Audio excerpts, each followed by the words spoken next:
Hi everyone, can you hear me? Yes. Wonderful. I'm always I've done many conferences at this point in many different locations, and it's always a little dicey with the AD stuff, so thank you, Ryan. Everything looks great. So I'm Toby Neiman-Burko, I'm the Executive Director of Lupus LA. Thank you so much for coming.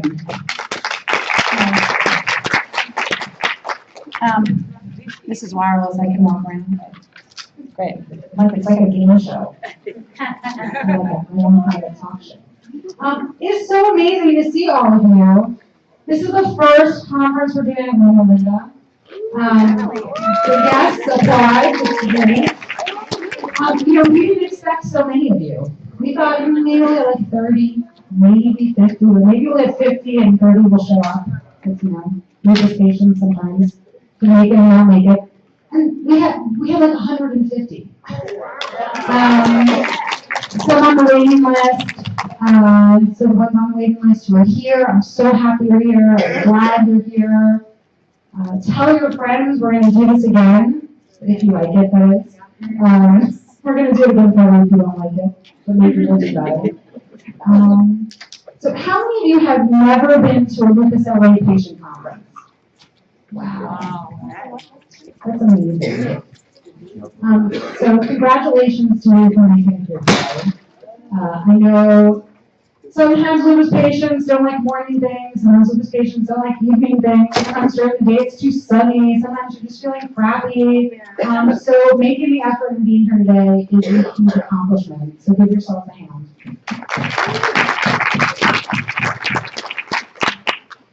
Okay, we have lots to do. I'm not going to talk a lot tonight, although I am going to tell you a little bit about Lupus LA. How many of you is this the first Lupus LA thing you've ever been to, heard of? That's great. I'm so happy to see there are more hands. So here's what Lupus LA does. We are a nonprofit that is dedicated to finding the cause of and a cure for lupus while serving the needs of those with lupus and their families in Southern California. We have a huge region that we oversee, and we do three things. We have three hubs. The first hub is medical research. We fund medical research. We fund research fellows. We fund some local rheumatology research programs as well. The second thing is patient services. You're part of them because you're here. Support groups, patient conferences, Facebook chats with doctors, Facebook chats peer-to-peer. We do emergency grants. We're the only lupus organization at the moment in the country where we're doing emergency grants for patients of up to $500 per year for lupus-related things. So that could be anything from an electric bill, a copay, a doctor bill, sun protective coating for your car windows, sun protective clothing. There's a huge list. There's an application. If you're in need, let us help you. And Catherine oversees all of our patient services programs. She is an extraordinary individual. If you haven't already spoken with her, she's out there. I'm going to drag her in here at some point for you to give her a round of applause. We also send kids to camp. We do other things too. I don't know what they are. But you have a brochure in your folder, and all of us who are volunteering today, or we're not volunteering, we're working, we all work for Lupus LA, we can answer your questions. We also do healthcare navigation, doctor referrals. If you have a problem finding a doctor, we can help you. If you're having problems with your insurance company, we can help you. So those are some of the things that we do. And then the third thing that we do, our third hub, is advocacy and awareness. We do advocacy on a local, state, and national level. I'm literally flying at 6 a.m. tomorrow to DC for advocacy days in DC next week. So we try to get more money for research. We try to make sure that people get and keep good health care.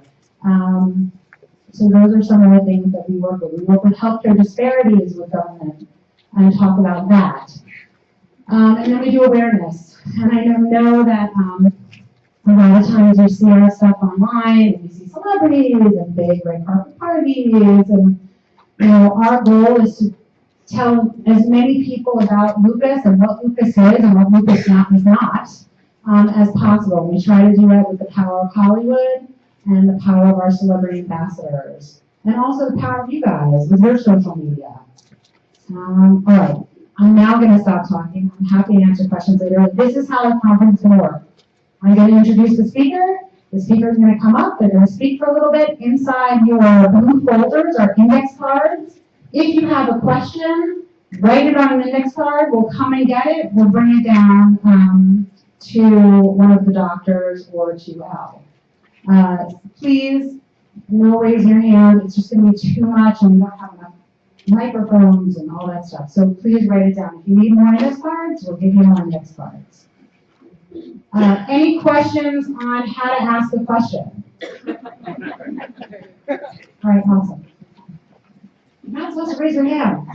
While you're here, you can come on down. How many of you are one of Dr. Sandy's patients? Okay, so you all know how awesome she is. Yes, you. Dr. Sandu is on faculty here. She's a rheumatologist. She runs a lupus clinic. She actually was our first Lupus LA medical fellow, rheumatology fellow at Cedars-Sinai, right? And look what happened. She's on the medical field. You didn't get your way. That's amazing. You survived. And that's what we try to do. We actually have our next fellow who is about to leave our program in June, who's at Children's Hospital Los Angeles. So this program works. Proof is in the pudding, right here. Yeah. You're amazing. Yeah. I'm so excited to hear what you have to say. Dr. Denise Sandler. Do you want to walk or do you want to? No, you want to stay. Okay. Sorry. I may trip and fall if I walk around, so I'm going to try to stand All right. in one place. I'm going to check on outside. I'll be right back here. First of all, thank you everyone for coming. This is amazing. I'm so excited that we were able to put this conference together for you all.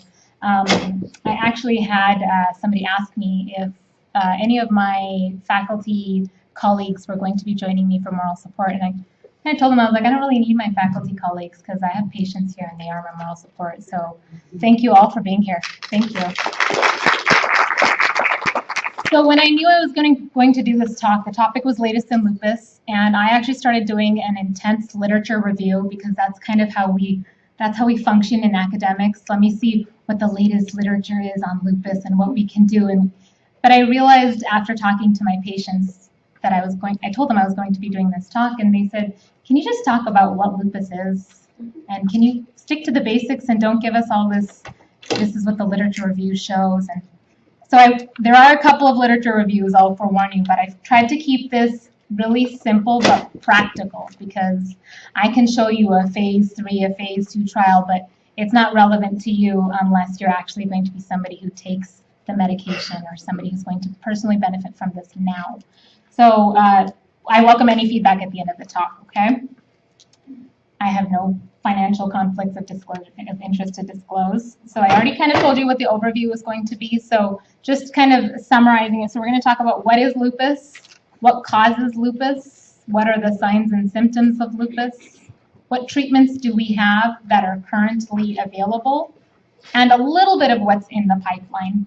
And then very important, morbidity and mortality in lupus. Okay, these are our long-term goals with lupus.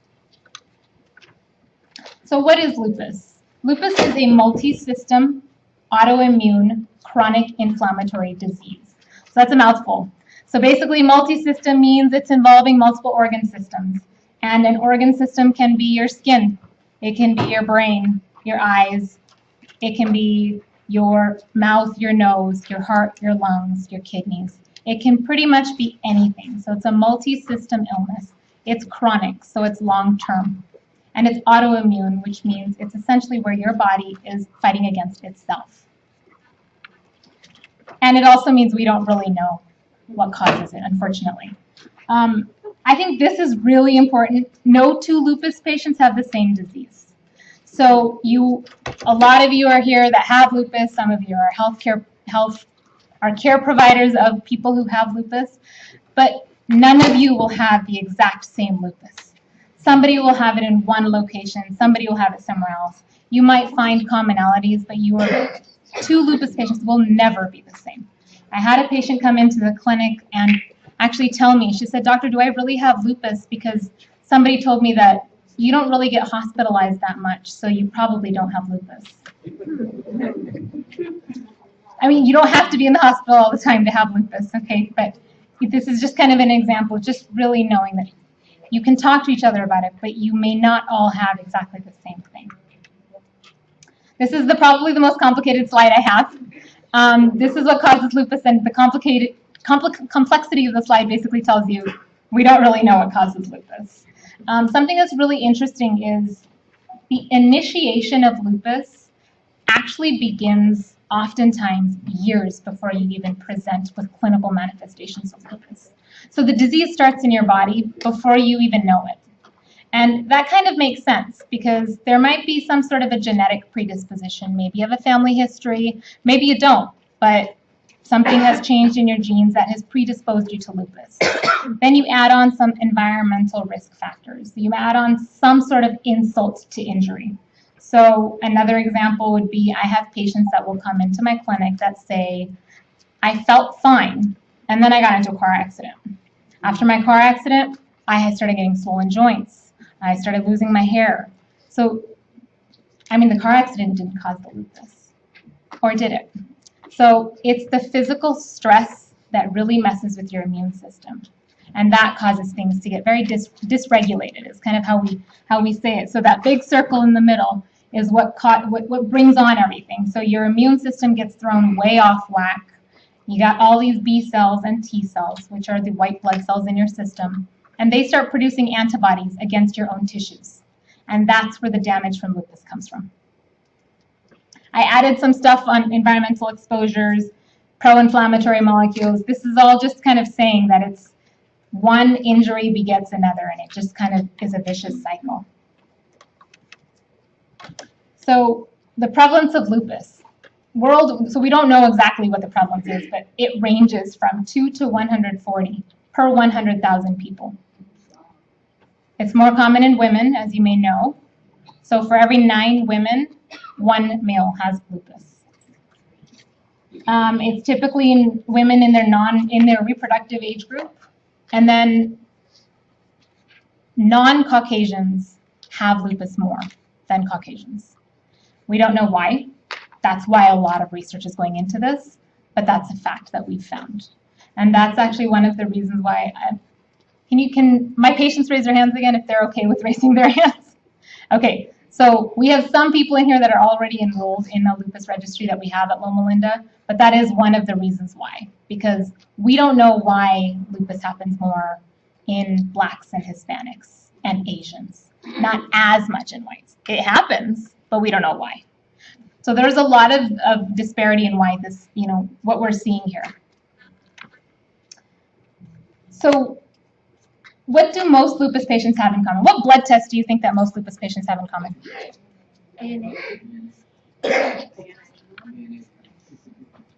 ANA. I'm hearing a lot of ANAs. That's right. Anti-nuclear antibodies. But I put the slide up so that you know that not all ANAs are lupus. So ANA does not mean you have lupus. Yes, 99% of people who have lupus have a positive ANA.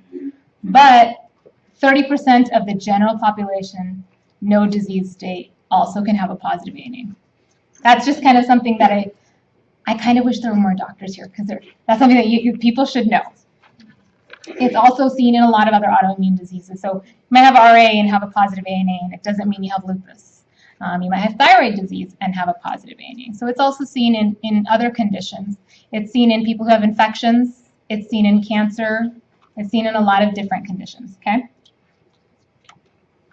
So signs and symptoms of lupus. This pretty much says it all. So it can affect pretty much anything. I know I covered the brain, the eyes, the skin.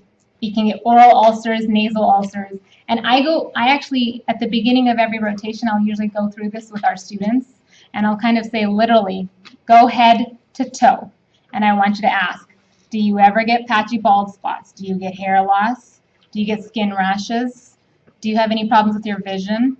Any ulcers in your nose or your mouth? Do your fingers turn blue when you're cold? Do you ever get weird funky rashes on your skin? Have you ever been told that you have fluid around your heart or your lungs? Have you ever had any problems with your kidneys? Joint problems? Did I miss anything? muscle problems, weakness in the muscles. So lupus can affect any part of your body. This is something that I got from the American College of Rheumatology website, just for picture's sake. It's easy to show a stick figure and tell you, but just kind of some examples of the butterfly rash. So the rashes on the top left and right corners up there, the butterfly rash in the top left corner, and then there's discoid lupus on the bottom left corner.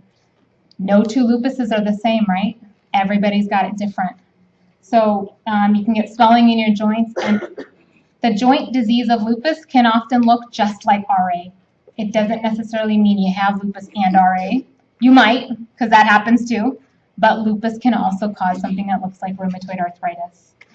There's also the oral ulcers, and there's a picture of Raynaud's at its worst right there. And Raynaud's can also cause you to get little ulcers on your fingertips. For those of you who aren't familiar with what Raynaud's is, it's basically a decreased blood supply to the tips of your fingers. Some people might have it on their tongue. I have some patients that say my tongue turns blue, am I crazy? No, I've actually seen that before. You can get it on your toes. And then there's vasculitis of the skin is the example that I have in the, maybe I should have used that pointer. You can see the vasculitis right on the hand. So that can also cause some funky rashes. It's basically inflammation of the blood vessels. That's what vasculitis is. Vasculitis can affect any part of the body and can also happen with lupus. The bottom right is an example of alopecia. So now when the doctor says, do you have this, or this, you've seen it, now you know what it looks like. Okay, on the inside, this is the stuff that you can't quite see, but sometimes maybe the doctor's telling you this is what you've got. So this was just an example of a pericardial effusion on imaging. So that's just fluid around the heart. People get fluid around their lungs sometimes. And the reason for that is because those antibodies I was talking about, they create these little complexes in your body. They deposit in your tissues and cause you to get inflammation in the lining. So the lining of your heart or the lining of your lungs, they get inflamed and you can get fluid there. Lupus can also cause strokes. So that far right is an example of a stroke. And the bottom portion is nephritis, so lupus involving the kidneys. Dr. Hagshnas is going to be talking about that today. Then there's the lupus intangibles. So I will often get patients that present to my clinic, and I'll say, how were you diagnosed with lupus? And the first thing they'll say is, well, I was really tired. And I'm sure a lot of you, if not all of you, can relate to that. The only thing that stinks with that is that for us as rheumatologists, that doesn't come in our that textbook of this is the diagnostic and classification criteria of lupus. So we don't really know what to do with that. But it's a symptom of lupus. It's something that happens, but it's also a symptom of chronic illness. So that's why this is kind of the slide of lupus intangibles. People get achiness. They feel tired all the time. Depression and memory fog. I hear a lot of patients say I have brain fog. So this is, I wanted to put this slide up really to let you know, this is something we know. We know this happens. This is something that comes with the disease process. It may not necessarily be the lupus causing it necessarily it's kind of this component of having a chronic illness that makes you feel achy and can cause you to have memory fog. But here's some stuff that can also cause you to feel achy and have some memory fog. So a bunch of other things that we often as providers give to you, for example, medications, things that can cause you to have memory fog or just having a hard time, maybe just not feeling quite like yourself, feeling groggy in the mornings. A lot of times we prescribe medications like gabapentin or Lyrica for patients to help treat pain.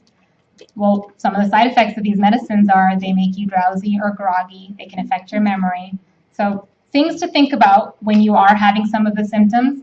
Yes, lupus can cause them, but is it something else that might also be causing it? Is my doctor giving me something that's causing these symptoms? That's very important. And another thing is also, are you having a hard time sleeping because you have a sleep disorder? Do you have obstructive sleep apnea? Do you need a sleep study?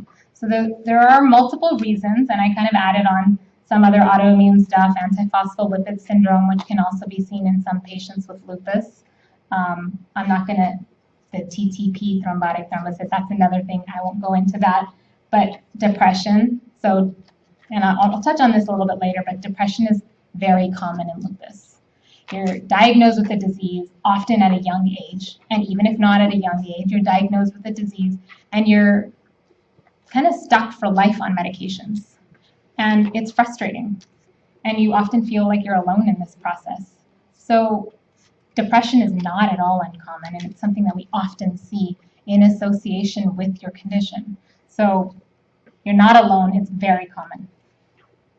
So I wanted to look a little bit at fatigue. I found this, I promise I didn't do a lot of this. I found this paper that looked at lifestyle habits and fatigue in people who have lupus. And it was about 300 people with lupus, and they compared them to 300 people in the general population, not lupus, same age roughly, same gender roughly.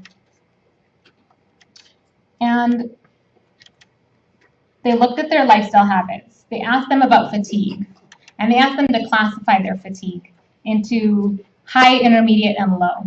What they found was that 80% of patients with lupus had high fatigue level. They just felt very tired compared to this age and gender matched general population.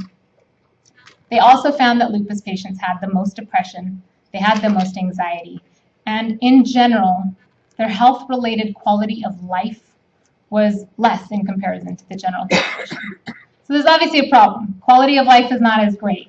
It's your perception of your quality of life. That's all that matters. It's how you perceive your quality of life, right? It's not how me as a provider telling you, well, you look okay. It's how you feel. So that is something that was found in this study, that patients with lupus are feeling more tired, more depressed, more anxious, and their overall perception on their quality of life is not good. They also found, I didn't add this, that there was the least exercise. So it's this cycle, and I often will tell my patients, well, do you exercise? I don't even ask anymore.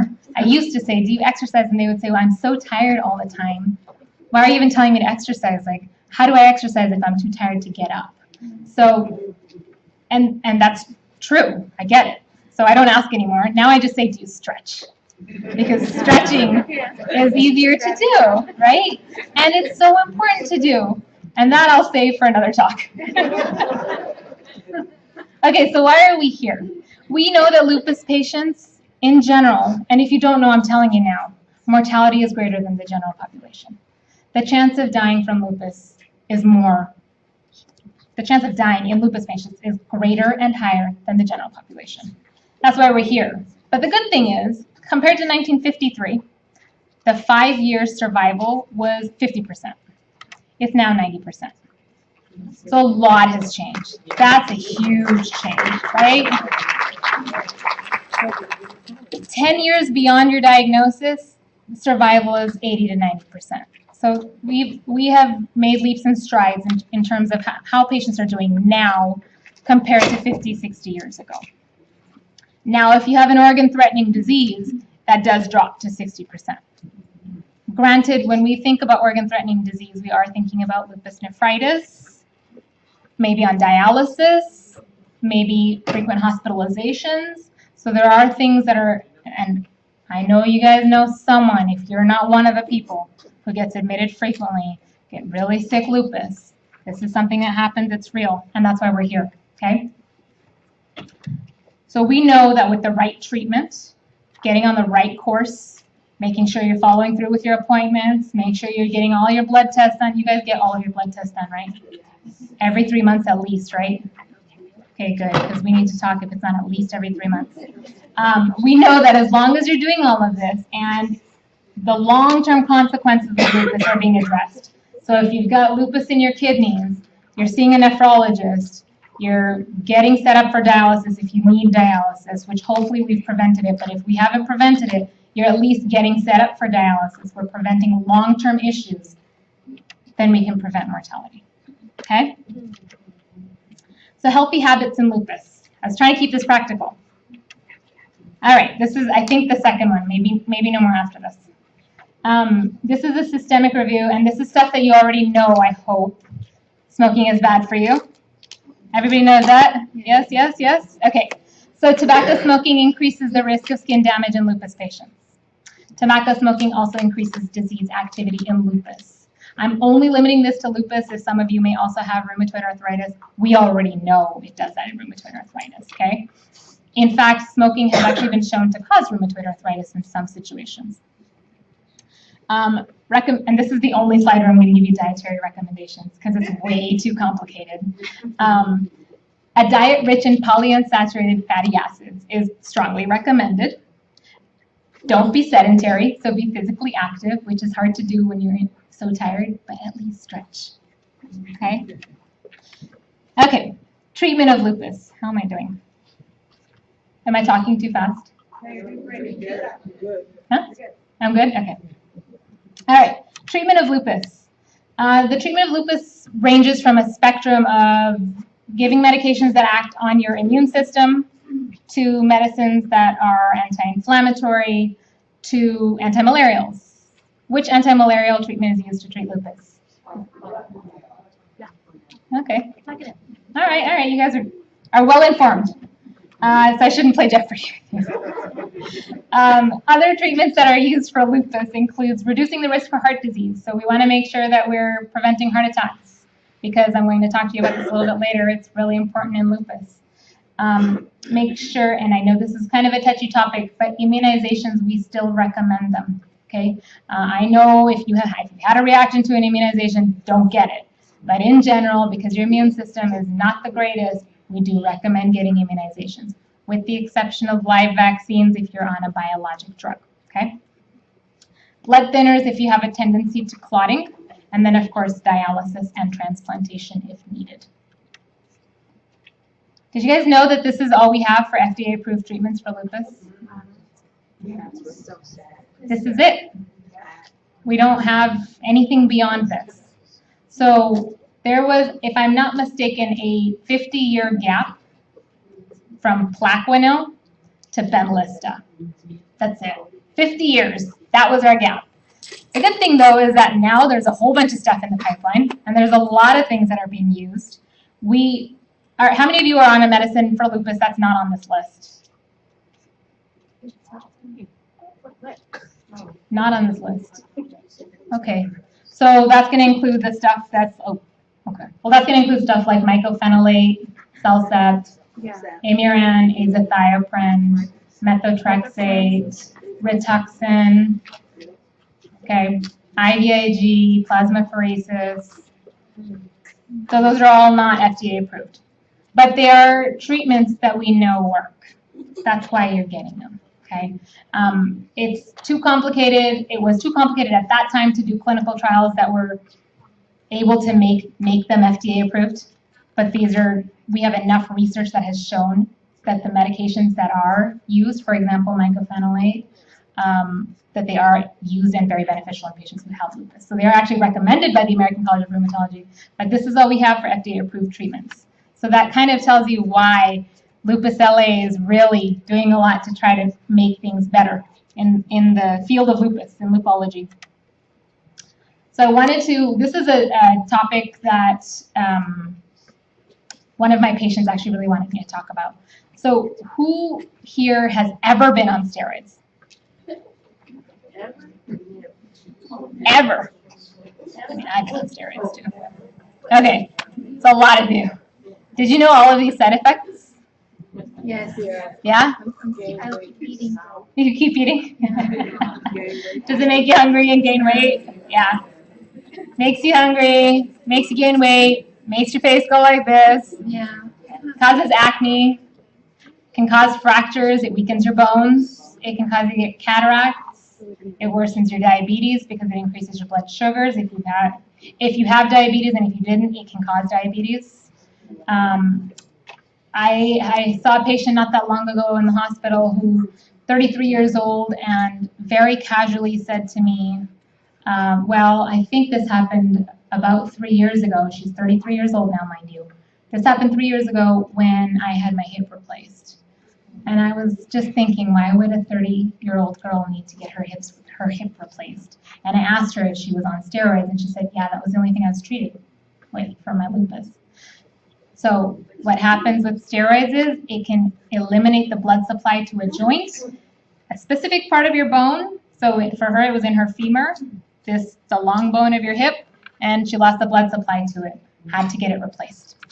And that's actually, unfortunately, something that we see way too common. I mean, does it prevent, like, if she takes, like, calcium every day? Well, and I'll talk about that. Okay. I will talk about that. So it also, steroids also reduce, they delay your wound healing. So this is what I say about steroids. And I will tell you, I have a lupus clinic. I'm a rheumatologist. My clinical interest is in lupus. My research interest is in lupus.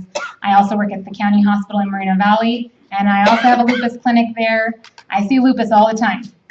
It is used as a crutch in lupus. We put you on steroids because we know it works. It treats lupus. It fixes the problem. But if you're on it for a long time, it causes a lot more problems. Okay? So a lot of problems. There's nothing wrong with being on steroids. But if you're on it for a long time, we've got a problem, okay? So, and I know some of you might be on steroids, so there's nothing against you for that, but I'm just saying that these are side effects that I want you to be aware of because it's very important. So, when taking prednisone, more than 20 milligrams a day, consider talking to your doctor about being put on an antibiotic to prevent infections. Because 20 milligrams or more, that's high enough to really cause you to have infections. So if you should probably be put on a regimen. If you're on more than 20 of prednisone, it's going to be a long-term therapy. You should be put on calcium and vitamin D. You should be put on an antibiotic to prevent some sort of atypical infection. Try to get off of it if you can. Okay, long-term stuff. I know there are limitations. I've seen it in the community. I've seen it in here at Loma Linda as a university hospital. We've seen these limitations to getting somebody off of steroids. Maybe you're very, very sensitive to the steroids. It's a process, and it's a long process. I have a patient who I go down on her prednisone by 0.5 to 1 milligram per month. So it's a long process. But if you can do it, it's the most ideal thing for your body, okay? And I'm saying that knowing a lot of the other medications that we use to treat lupus have side effects. That's despite that, okay? Never, ever, ever, I know I'm telling you all these bad things about steroids, never stop steroids without medical supervision. And that's why I talked about going down so slowly. Your body gets so used to being on steroids that it stops making its own steroid. We normally produce a steroid called cortisol. So your body stops making the cortisol when you're getting it through a pill. So when that happens, if you stop it cold turkey, you have zero steroid in your body. And what can happen is you can get very weak, you get fevers, very severe fatigue, your blood pressure can drop, so you can get something called adrenal crisis and get hospitalized for it. So it's not something to mess with. You don't want to stop it cold turkey, okay? So this is what I was talking about, some of the off-label therapies for lupus. So there's Amarin, methotrexate, mycophenolate, Salsat, Myfortic. Leflunomide, I didn't mention that, or Rava, that's also used to treat some arthritis type symptoms in lupus. And then cyclosporin, Prograf, or tacrolimus, and Rituxan. So a couple of those are used more in lupus nephritis cases. But just, these are off-label therapies. These are all therapies that have shown in some way or another to be beneficial in lupus. And that's why if you're on it, that's why. I'm not going to go into the details of these studies, but this is just an example of the number of things that are actually underway right now. So there are numerous drugs that are in clinical, currently in trial for lupus, okay? And I know somebody actually just recently asked me about voclosporin, right? Yeah, okay, so somebody recently asked me about voclosporin. So there are IV formulations, subcutaneous formulations, oral formulations. So there's stuff that's coming slowly but surely. It's being looked at, okay? Then I found this, stem cell therapy. I've had patients ask me about stem cell therapy. I cannot recommend it because I don't know enough about it, but I can tell you that there is research underway for stem cell therapy in patients with lupus. There's something in, I believe in South Carolina. Someone in South Carolina is working on this. And then there's talks of a vaccine for lupus called Neovax. Not enough information yet for me to comment on it, guys. So limitations of all of these therapies that you're probably all familiar with. Some of these medicines make you feel very achy. They can cause you to have hair loss. So I'm talking about lupus causing hair loss, and now I'm putting on a medicine that made you lose your hair. So some of these medicines have some serious adverse effects. Aside from hair loss, of course, you can get sores in your mouth, you can get skin rashes, your blood counts can drop. So a lot of different things. So that's a limitation. There's also infertility as a side effect of some of our more toxic IV medications. And then there's cancer. So if you have cancer, you can't be on some of the medications that we would give for lupus. We strongly recommend against it. There are some cowboys and cowgirls that still put their patients on these therapies, and it's kind of a risk versus benefit type of thing. Is the risk of the cancer more than the severity of the lupus? And that often will happen. Somebody's in the hospital with lupus, and maybe they have an infection, but they're also having some sort of organ failure from their lupus. And as providers, we're in a situation where we have to discuss risks and benefits. Is this medication going to benefit you more than that risk of the infection? Okay, so this is always a constant with lupus. For those of you who have been hospitalized, and even for those of you who have not, you'll find that sometimes you can't tell if it's an infection or if it's the lupus. So that's something that's a constant struggle. How many of you are on Plaquenil? Okay, so if you're on Plaquenil, never stop it, unless you have some sort of an adverse effect to it. Not a lot. All of the lupus specialists will say, ideally, if it were up to us, we would just sprinkle Plaquenil in your water. Because you don't like taking the medicine, and sometimes it's like, well, I don't really know if it's helping me. So do I really need to take this medicine? And the answer to that is, our research has actually shown that Plaquenil does reduce flares of lupus. You might still flare, but the thought is it actually reduces it even more. It reduces your hospitalizations from lupus. It reduces mortality from lupus. So there is benefit. It doesn't seem like there's an immediate benefit from lupus, but there is a benefit from the Plaquenil, sorry. So I did multiple slides on this, complementary medicines and lupus, because I've had more patients come in and ask me, how about turmeric or vitamin D? Is there something I can do with my lifestyle that'll make me better? And I think that that's a very valid question. There's a lot that you can do. I mean, I can keep giving you these medicines that are going to have some side effects, but what can you do on your part? Some of these things I agree with, other ones I just don't know much about, but I'm just here to educate you, okay? So this is my primary source of this information, and I believe you all have this in your blue folder. So this review looks at natural products, mind-body techniques, and manipulative treatments for lupus. Vitamins and supplements, the big rage right now, and an understandable rage at that, is vitamin D. We know that vitamin D has an impact on bone health. It has an impact on heart health. And there's actually some data that discusses its impact on the immune system. So in lupus, we know that vitamin D deficiency actually is associated with increased lupus disease activity. So that's why your vitamin D level should always get checked. You don't necessarily always need to be on vitamin D, but it should always be checked just to make sure if you need to be replaced. Other vitamins that I found was more dietary. I typically will tell my patients, if you can get it all through your diet, that'd be great. It's one less pill to have to take. So there is literature that has shown that dietary intake of vitamin B6 and vitamin C is also beneficial in disease activity prevention.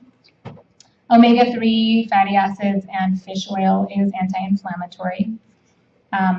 I didn't put the anti-inflammatory diet in here because there are so many. And I feel like when I give patients information about diets, they feel like they need to strictly follow what this diet says you should do. And I think every human body is so different that to give you specific recommendations of a diet for you is not fair. So what I recommend as far as diet goes is look up diets that you think will work for you. As far as eliminating something out of your diet. If you're going to eliminate something, do one thing at a time. If you're going to change your whole diet as a whole, give it a chance. So for example, like the Mediterranean diet. Look up the Mediterranean diet, see what it entails, and give it a good 2 weeks if you can to actually follow the diet properly. If it doesn't suit you, don't do it. Don't force yourself to do something that you don't think you can do long term. N-acetylcysteine, how many of you have heard of this? Okay, so this is something that I remember I got as a patient when I had a CT scan once, and it was to protect my kidneys. But I actually had a patient who was taking this as a medication over the counter.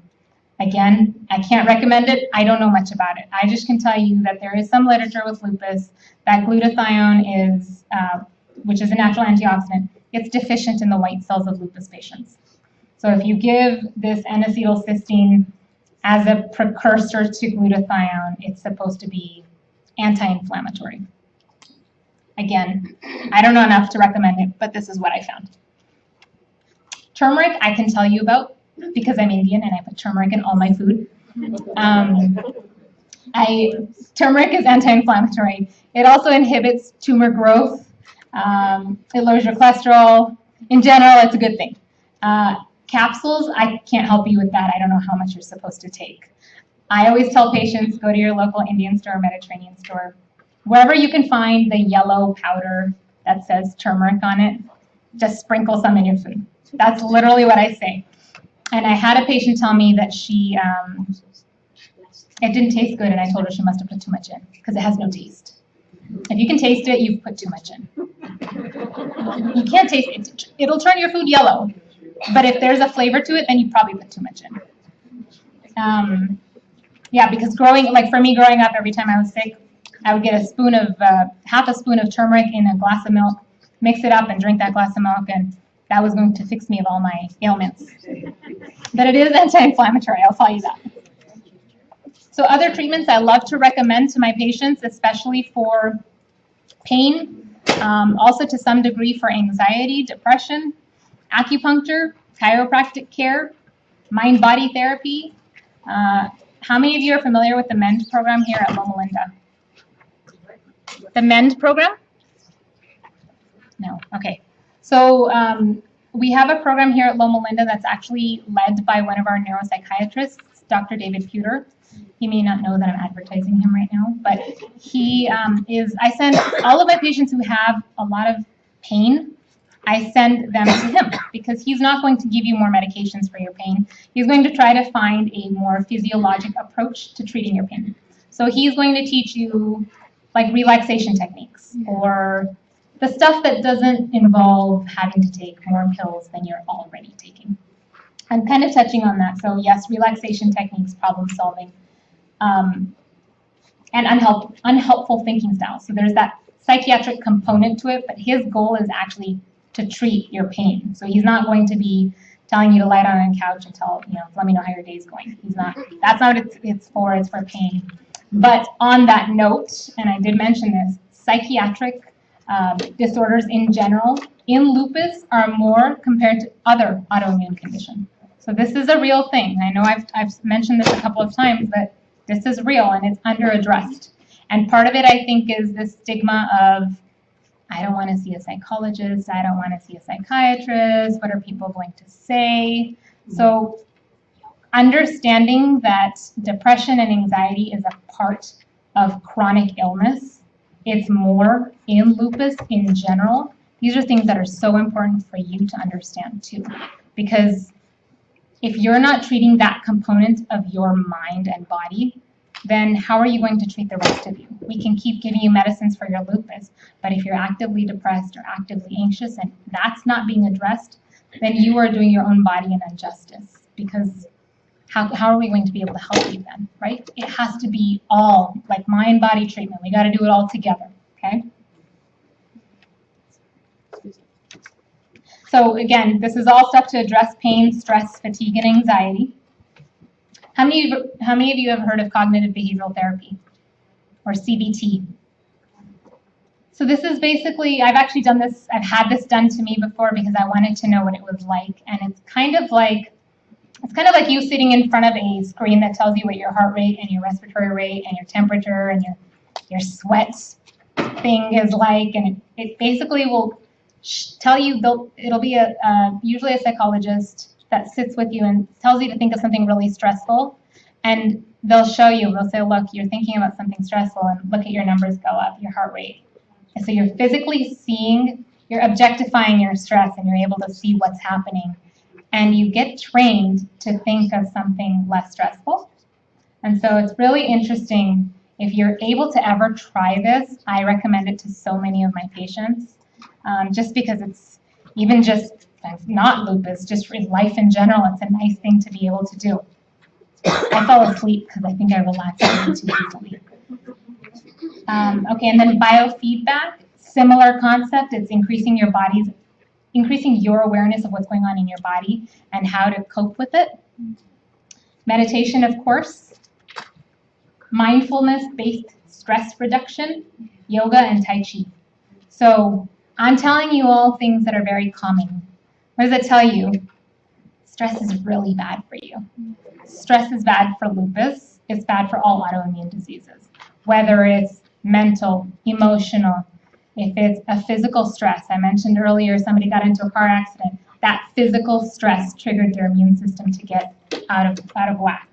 So any stress can cause this to cause your lupus to flare up. I had to touch on medical marijuana. I won't do it for very long. Everybody is asking with the changes in the laws in California. Everyone's asking me about medical marijuana. I am a Seventh-day Adventist faculty member, so I cannot endorse medical marijuana, but I can give you the facts, okay? So cannabis sativa is the name of the plant.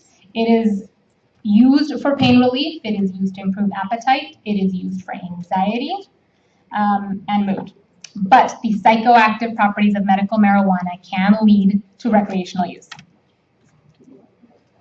These are the two main drugs, THC and CBD. And there's edible and there's topical forms. And I do not recommend, I can't recommend any of it, but smoking is never recommended, okay? Can't recommend it. But this is true, and I had a patient tell me this very recently. She actually said to me, I had a little bit too much edible marijuana, and I was really slowed down, and I wasn't moving the way I should. There's obviously side effects. All joking aside, there are side effects to this. Marijuana by itself increases your risk of heart attacks. So that's a true fact. And anxiety, and it can cause psychosis. So it can cause a lot of problems too. So yes, it can be very beneficial, but it can also cause a lot of problems. It can also drop your blood pressure, okay? That's all I'm gonna say about that. Okay, morbidity and mortality in lupus.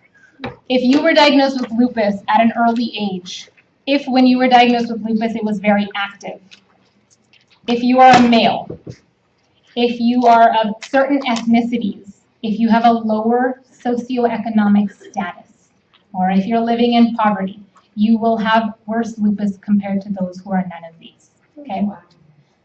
There are poorer outcomes, there is greater disease activity, there is greater damage. So this is stuff we know. This is real, okay? And this is stuff that we don't know why it happens this way, but we know it does. But if you think about the cycle of living in a poorer area, you have less support, you have less access to healthcare. It's a cycle.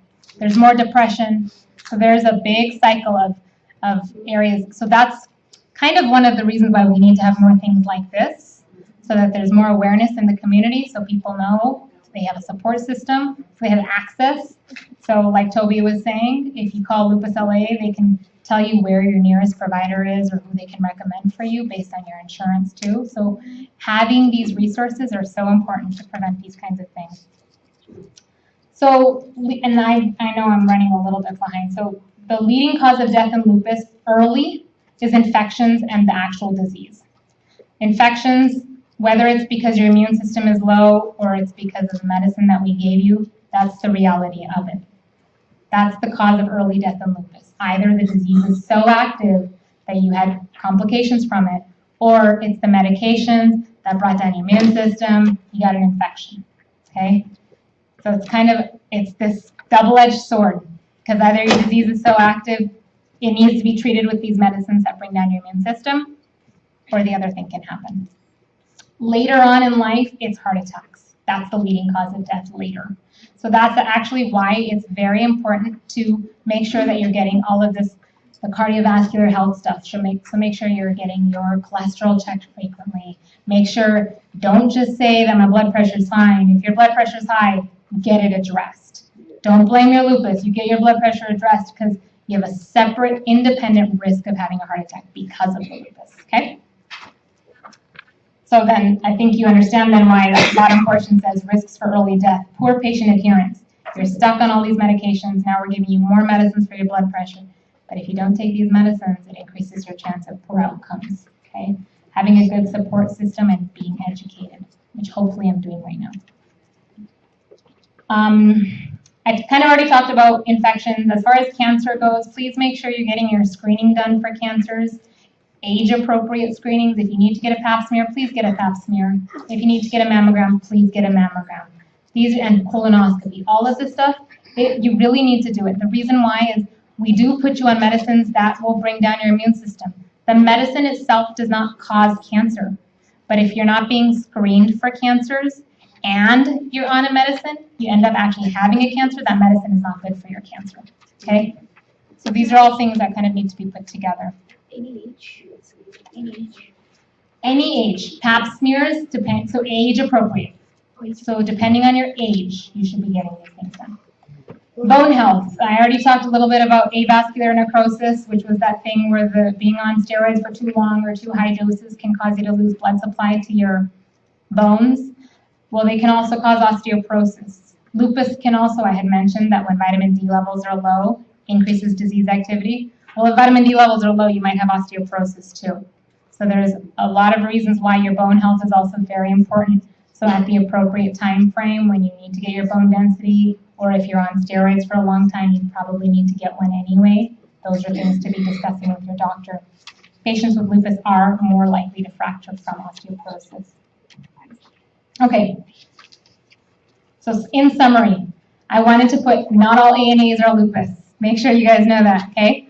But of course, having lupus, most likely you have an ANA. Never stop steroids without talking to your doctor, ever. Because again, I might have told you all the bad things about steroids, but it also has a lot of good things because it does control the disease, okay? Never stop Plaquenil unless somebody told you to because there was something wrong with your eyes or if you had some sort of a reaction to it. Don't smoke.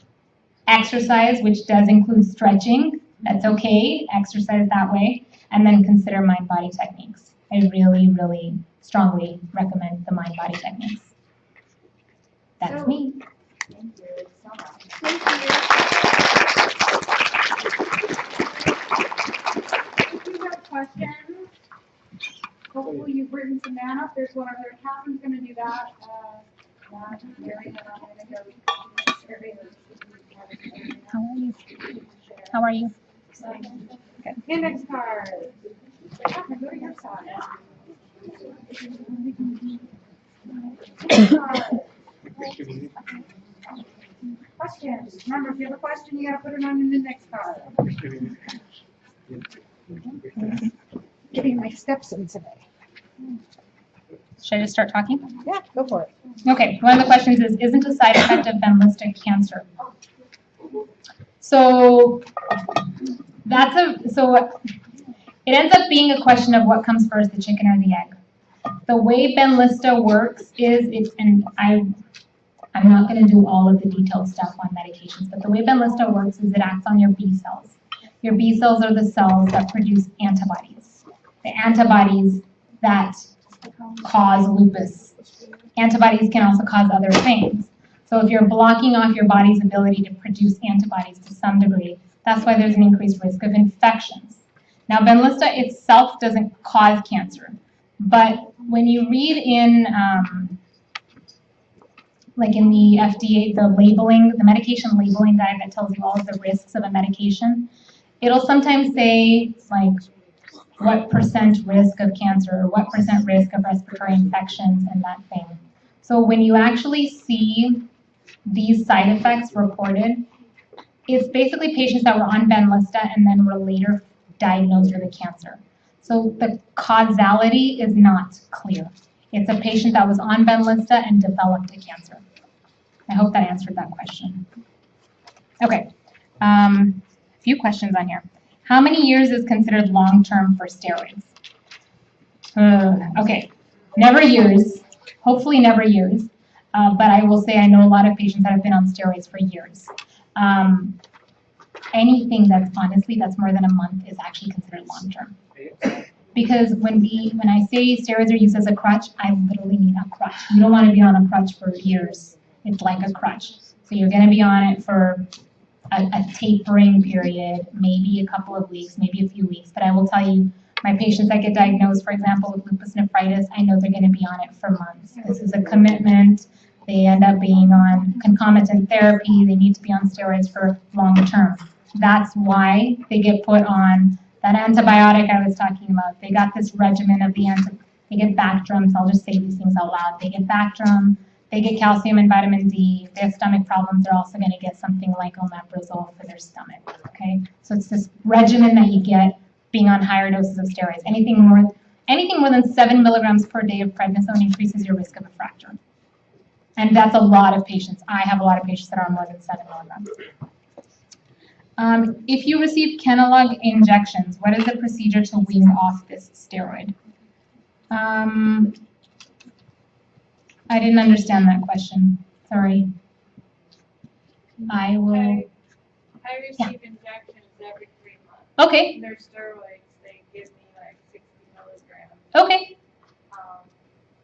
And they tell me that it's like works every day for that period. Right. Of 3 months. Yep. I say the same thing. So, how long should we do whatever? My question. I understand. So now I get where you're, okay. So if you're getting Kenalog injections, or if you're getting a steroid, like some sort of an injection into the muscle, in my training, I had a lot of patients who were getting injections every 3 months. And it's kind of like if you get a 60 milligram injection of a steroid, you just think of it like every single day you're on 1 milligram a day. And that's like 2 months of 1 milligram a day, except it sits in your muscle for a long time. So it's actually, that's why it's helping you. It's a long-acting steroid that ends up probably being a lower dose than prednisone, because it's 60 of whatever, Kenalog or Depomedrol, versus prednisone, which if you take 5 milligrams of prednisone for 12 days, that's your 60 right there. Does that make sense?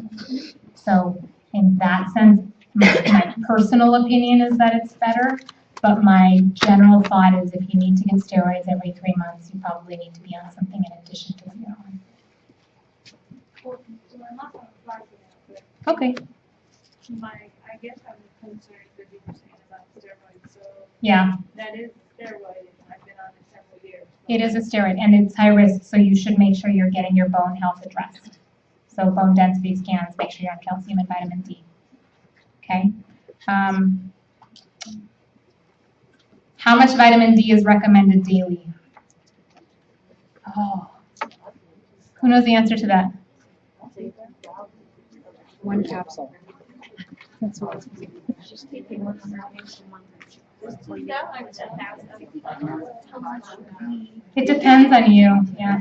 It depends on you. If you have vitamin D deficiency, and it depends on what your doctor is defining as a vitamin D deficiency, you might need to be put on weekly vitamin D. 50,000 units. Right, every week, 50,000 units every week if you have a vitamin D deficiency, okay?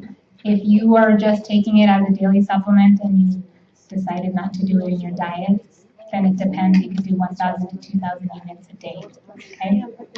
Make sure you also have something with calcium as well, because you want to do both. Okay, have I had, you're going to cut me off, right, Toby? Yeah. Have you had patients with pulmonary hypertension? Yes, I have many patients with pulmonary hypertension. The chances, what are the chances of recovery? Hard to say because pulmonary hypertension has different stages. And how long do I have to be in this condition? I wish I had the answer for that. As pulmonary hypertension can happen from a lot of different things. And as I hope you're seeing, I don't know who asked this question, but I hope you're seeing a pulmonary doctor plus minus cardiologist. So you have some good access to somebody who can provide you with this information. We do have a pulmonary hypertension specialist here at Loma Linda. That's kind of all I can say to this effect. I do have a lot of patients that have it, and I work with them very closely with my pulmonary colleagues. Why are some candidates good choices for Benlysta? Oh, that's a tough question. Well, so I can tell you that when I put patients on Benlysta, it's usually the ones that have tried multiple things, it doesn't work, or feeling tired all the time, getting rashes and arthritis. I've seen such good responses to like joint pain, joint swelling, skin rashes. And that's what the studies have shown, that it's very beneficial with skin fatigue and arthritis. On steroids for over 4 years, issues to look for. What I talked about. Make sure you're getting your bone density checked. If you're having hip pain or knee pain, tell your doctor, hey doctor, should I be worried about avascular necrosis? Because that's when you lose blood supply to that part of your bone, okay? Try to go faster. Pain meds, Norco, morphine, are they okay for pain? I can't answer that question. I know pain is an issue, and anytime I have a patient that does require anything like Norco or morphine, I make sure that they're being seen by a pain specialist. Mostly for your own sake, because now there's so much regulation with narcotics that if you come into a doctor's office, they're going to have you sign a pain contract and have you go through all of this process. It's best to be seen by one provider to help treat your pain. And if this is what you're prescribed, that's fine. But make sure you've tried some of the other stuff that I talked about too. Those mind-body techniques, acupuncture, chiropractic, any of those things, they work. I know, I mean, it may not seem like it, but they do. Okay. Somebody wrote, be active. This is what I do every morning. Treadmill 2 miles. Pickleball 1 to 2 hours and golf. That's good. Benlysta, what kind of cancer? I think I already addressed kind of this. Should all lupus patients be tested for antiphospholipid syndrome? Yes, that is my thought. Antiphospholipid syndrome is a clotting disorder where your body makes antibodies and increases your risk for clotting. It is seen in some lupus patients, and it actually now is part of our diagnostic / classification criteria for lupus. So it is routinely tested in patients with lupus. I hope I answered that too. Torn ligament in finger, torn cartilage in wrist. How often should you see doctor? If you have lupus, you should see your doctor at least 2 to 3 months. That's that, and make sure you have blood tests before every single visit. I always tell our fellows and residents, get 9 every time, because every single time you come into my clinic, you're going to give me a blood test that shows your blood counts, your kidney function, your liver function, your urine test that's going to look for protein in your urine. And then we're going to add those 3 lupus tests. C3, C4, and double-stranded DNA. C3, C4 might be low, double-stranded DNA might be high. That suggests active lupus. Not always. Some people will always have a low C3 or C4. Some people will always have a high double-stranded DNA. But we treat numbers and your symptoms. That's not just numbers we're treating. Do you believe emotional stress triggers lupus? Yes. I think I talked about that, but yes. It definitely triggers lupus. You're going through a divorce, your lupus will flare. You have a test coming up, your lupus will flare. You're pregnant, your lupus may flare. That's another separate talk altogether. Can lupus patients donate blood? I don't see why not. Yes, you can. Yep. Yeah. You can donate blood You can. with all the drugs. Do you want to though? I have antiphospholipid syndrome. I choose not to donate blood, but you can if you want to. Right, I mean, it's the same, but yes, technically the answer to that question actually is yes, you can. How can I become one of your patients? We can talk later. When can we revisit? Okay, yes, we can answer that too. If we are approached or hear about clinical trials, how can we know which are okay to join? What resources are there to sort out different clinical trials, even lifestyle trials? That's a really good question. I may need to get back to you on that. So there are actually some lupus websites. Do we have something on the lupus? Clinicaltrials.org. You go to the Lupus LA website. The lupus Go LA, to yeah. the clinical trials page, and there's a link to a national clinical trials data bank. And you should also ask your rheumatologist. Yeah, definitely ask your rheumatologist, because if there's something going on, that's obviously, they're going to give you the best advice in that regard. For those of you who don't know, I did actually train with Dan Mullis at Cedars. So I trained under, not with. He was my mentor. So he was often somebody who would get patients into clinical trials there. And so we actually will still kind of communicate with each other about maybe what he's doing or how he can help people out there. Somebody wrote, I have been on steroids since I've been 16. I'm 24 now. Is it possible to get off steroids, or is my body too dependent on it? You'll never know if you don't try. And I think I mentioned earlier, I have some patients, I go down by 0.5 milligrams every month. This is a painfully slow process, but it's possible. The lowest, and what I will say is, if we can get you off of steroids, let's get you on the lowest comfortable, feasible dose. And because I think sometimes the thought of getting off steroids is actually very scary when you've been on it for so long. And so the better way to say it might be the lowest feasible dose. Can ITP be second diagnosis to lupus, and what would the best approach be to take? Okay, yes, ITP is low platelets. Lupus can cause low platelets, and sometimes it's called ITP. It's just low platelets that are a result of lupus, and there are treatment options for that. If you have that, please discuss with your rheumatologist, and I can answer those questions later if needed. Anything? I think that's all. Okay. No more questions? All right. Thank you so much. No doctor's ever helped me every question. All right, do y'all need a quick stretch, or should we keep going? All right, I'm going to give you a 5-minute stretch. And remember, stretching is good for your exercise.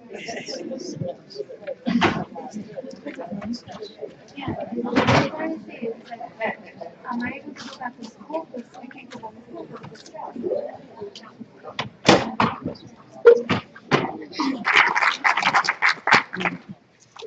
So you're going to talk for about like 15 minutes, because I want to do question and answers. Can you do like 15 minutes? Sure. Okay. Just with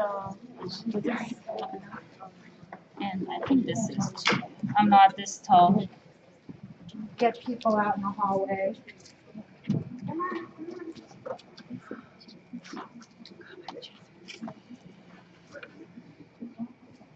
Should I start?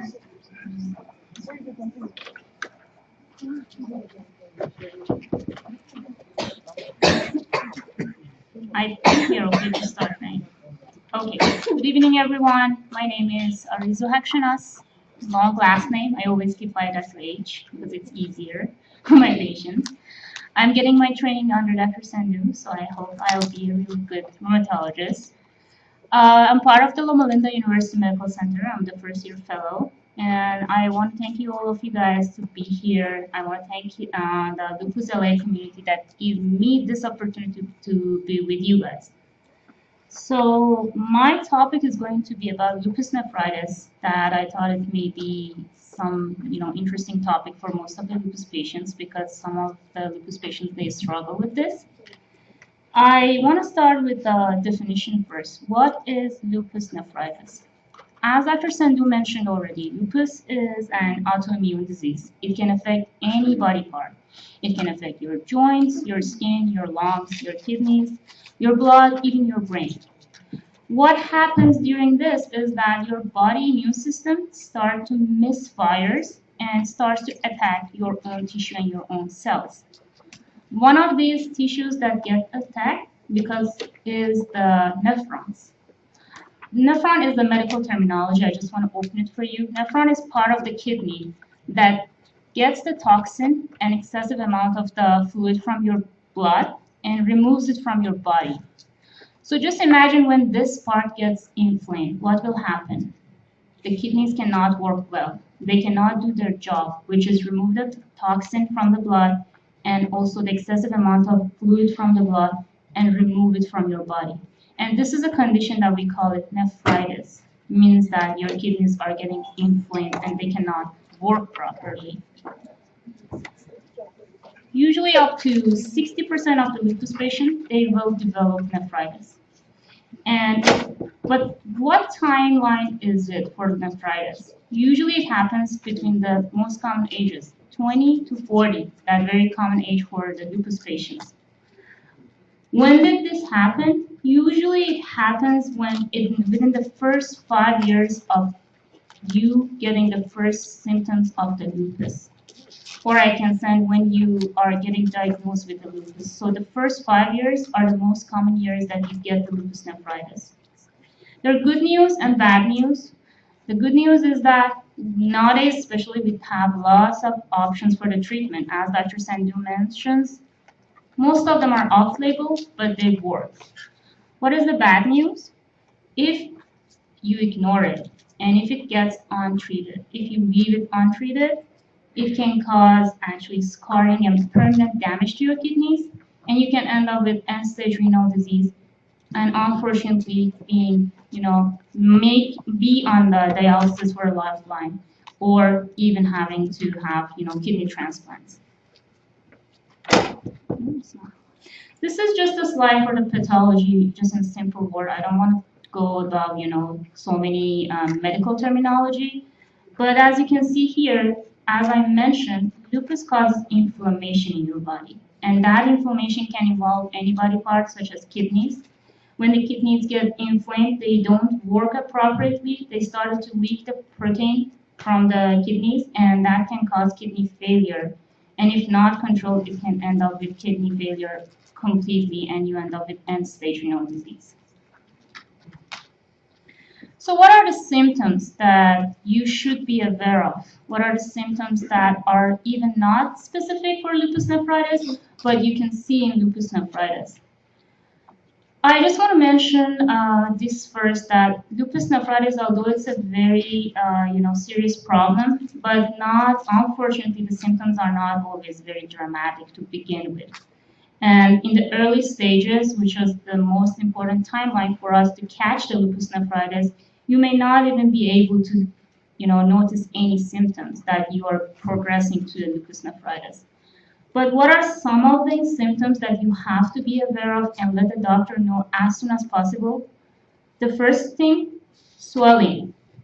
If you get swelling in your ankles, in your feet, legs, in your face, especially around your eyes, let your doctor know as soon as possible, because that's one of the first symptoms that you get with lupus nephritis. The other symptoms, again, not specific, but very common. Your blood pressure is not controlled. You get high blood pressure. You get dark, foamy urine. You feel the urge to urinate during the night, especially during the night. And fever, joint pain, muscle aches. These are the symptoms, although it's pretty much similar that you feel when you have the lupus, but also they're the first signals, they can be the first signals that you're progressing to lupus nephritis. And it's very important for us as doctors to know that you're experiencing the symptoms, so do not ignore them. What are the first laboratory workup that we see that helps us actually to diagnose a patient with lupus nephritis in early stages? Well, the first one, urine analysis. I'm sure all of you guys, when you follow up with your doctor, the doctor asks you, did you do your urine study? That's why each follow-up, we ask the patients to do blood and urine studies.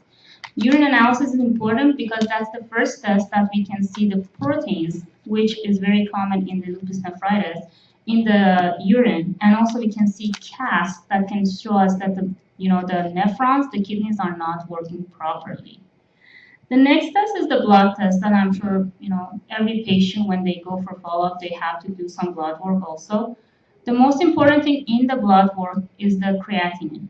I'm sure most of you guys heard about it. Your doctor tells you, your creatinine is high, it's going up. So what is this creatinine? The serum creatinine is the measurement that tells us how well the kidneys are filtrating, how well your glomeruli, which is part of the kidney, are filtrating the blood. And that is a screening test for us that the kidneys are working well or not. And if all the symptoms are progressing, if all the symptoms are telling us that the patient is progressing to the lupus nephritis, and the blood work and the urine test also is pointing toward that diagnosis, we have to do the definitive diagnosis, which is only possible with a kidney biopsy. And what is kidney biopsy? And who does it? We don't do the biopsies. It's either your nephrologist that we are going to refer you to, or it is the interventional radiologist sometimes also, that they do the kidney biopsies. Is it a big procedure? To be honest, no. It is a small procedure. They use a local numbness into your back, although it's painful, I know. They do local numbness into your back, and they go through the skin with a thin, long needle, and they get a tiny piece of tissue.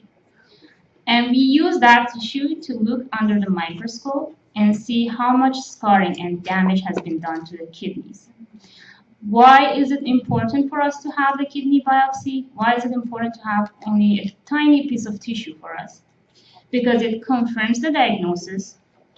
It shows us how far the disease has progressed already, and also it guides with the treatment, because each class of lupus nephritis has different treatment. So, although lupus nephritis is a serious problem, but do not relate all of your urinary and kidney problems to lupus nephritis. Not every urine problem in a lupus patient is lupus nephritis. What are the mimics? There are mimics of lupus nephritis that you think that you're progressing to lupus nephritis, but to be honest, it is not. One of the most important is the urinary tract infection. As I mentioned earlier, that one of the early symptoms of lupus nephritis is that you feel that you are having dark, foamy urine, you have to urinate more during the night. These are exactly the same symptoms that you're going to experience when you have a urinary tract infection also. And the lupus patients are very prone to urinary tract infections because of their immune system and also because of the medications that we are giving to you guys. And that actually decreases your immune system more, and that's how you're more prone to the infection. So that is one of the things that the urinary tract infection is one of the things that you may think you're progressing to lupus nephritis, but to be honest, it is not. The other thing is some of the medications, such as NSAIDs. All of us, we took a lot of NSAIDs, even for headaches or even common problems, joint pain. But these NSAIDs, they have side effects, as all of the medications. And one of the side effects is actually retaining fluid and also worsening kidney function, which again, you may think that the patient is progressing to the lupus nephritis, but it is not. It's just the medication. And also vasculitis, as Dr. Sandhu mentioned already, is the inflammation of the vessels. These vessels can be also in the kidneys that you may think that this is lupus nephritis, but to be honest, it is not. It is the vasculitis which is affecting the kidneys. How do we do the diagnosis? The diagnosis starts with a good medical history by us, a good physical exam, and also evaluation of your symptoms. I always keep telling my patients that I am part of your treatment. You are the most important part. You have to, my patients, I always ask them to have a notebook, write down every single symptoms that they're experiencing, even if they think that it's not important, and bring that notebook for me. Because then there may be things that you think that it's not important, such as headaches, such as, muscle pain, but for us, it is important. So that's the first step. Then the doctor is going to, of course, order blood tests, urine studies, also imaging, sometimes imaging, such as ultrasound. And then after that, if everything is pointing toward lupus nephritis, the next step is going to be the kidney biopsy for definitive diagnosis. What are some of the complications? Well, the lupus nephritis can evolve to the most severe form, which is the diffuse proliferative nephritis, which can cause scars in your kidneys. And these scars can get permanent and decrease your kidney function drastically. And the last step is just having end-stage renal disease and getting dialysis because of that. Also, patients with lupus nephritis, because they don't have a good immune system, they're more prone to the cancers, such as the most important one is the lymphoma and cervical cancer. That's why we're always emphasizing that a good age-appropriate screening is very important for lupus patients. And then infection, 2 reasons. We are giving you medications that suppress your immune system, so we are making you prone for the infections. And also your immune system is not working appropriately, so that makes you prone also to the infections. So be careful about the infection. Any signs of infections, let us or the primary care doctor know.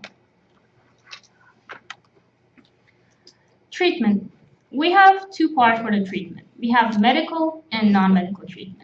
The medical part includes of the medications that do 3 jobs. They reduces the amount of inflammation in your kidneys. They suppress the immune system, and they prevent your body from attacking their own cells and making antibodies that attacks your own cells. So I'm going to name some of the common medications that we always use. First, steroids. I'm sure every lupus patient at least once has been exposed to the steroids in their lifetime. These are medications that are anti-inflammatory agents, and you will get this medication until your nephritis has been completely improved, and we see signs of the improvement. And usually it's a high dose if you are in the hospital for lupus nephritis flare. Then immunosuppressive drugs, and such, which are medications that most of them, they're cancer treatments or they're treatments that we use to prevent the transplant rejections. But keep in mind the dose that we are giving to the patients are not the same dose as the cancer treatment. So it's not the same dose. Don't expect all the side effects that the cancer patients get that you are going to also get, because the doses are different. And also there are medications that works by suppressing your immune system, such as azathioprine or Imuran, Cytoxan or Cellcept, that I'm going to talk about more.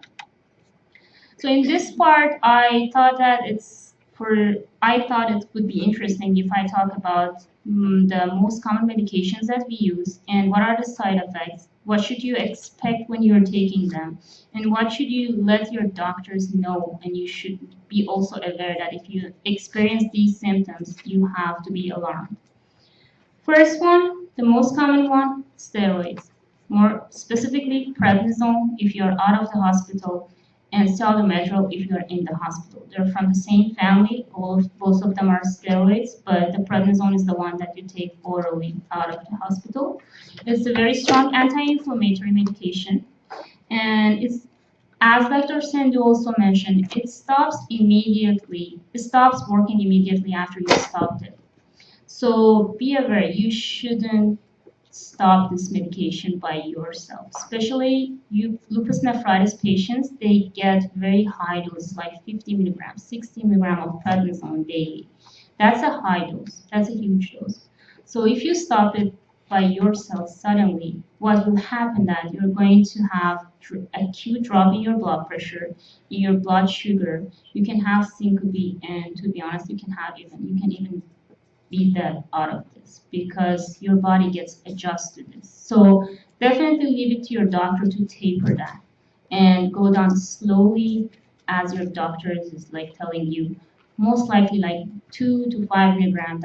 It depends. Each doctor has different way to taper the steroids. Like I prefer to go down based on the patient. It's different, but I usually go down 5 milligrams every week. But there are doctors that they prefer other ways. So what are the side effects? You get easy bruising.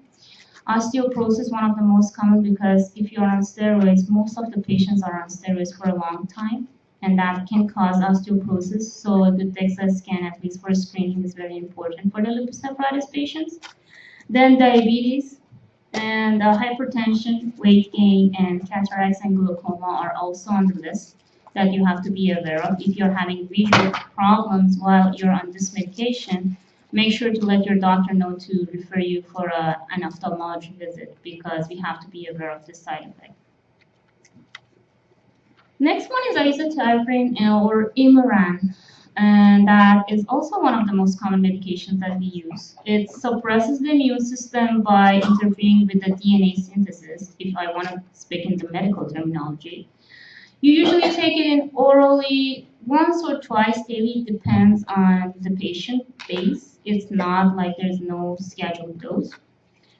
Benefits takes at least 6 to 8 weeks to appear, so don't rush for don't think that if you took it for 1 week you're not seeing any benefits from that, then why am I even taking this medication?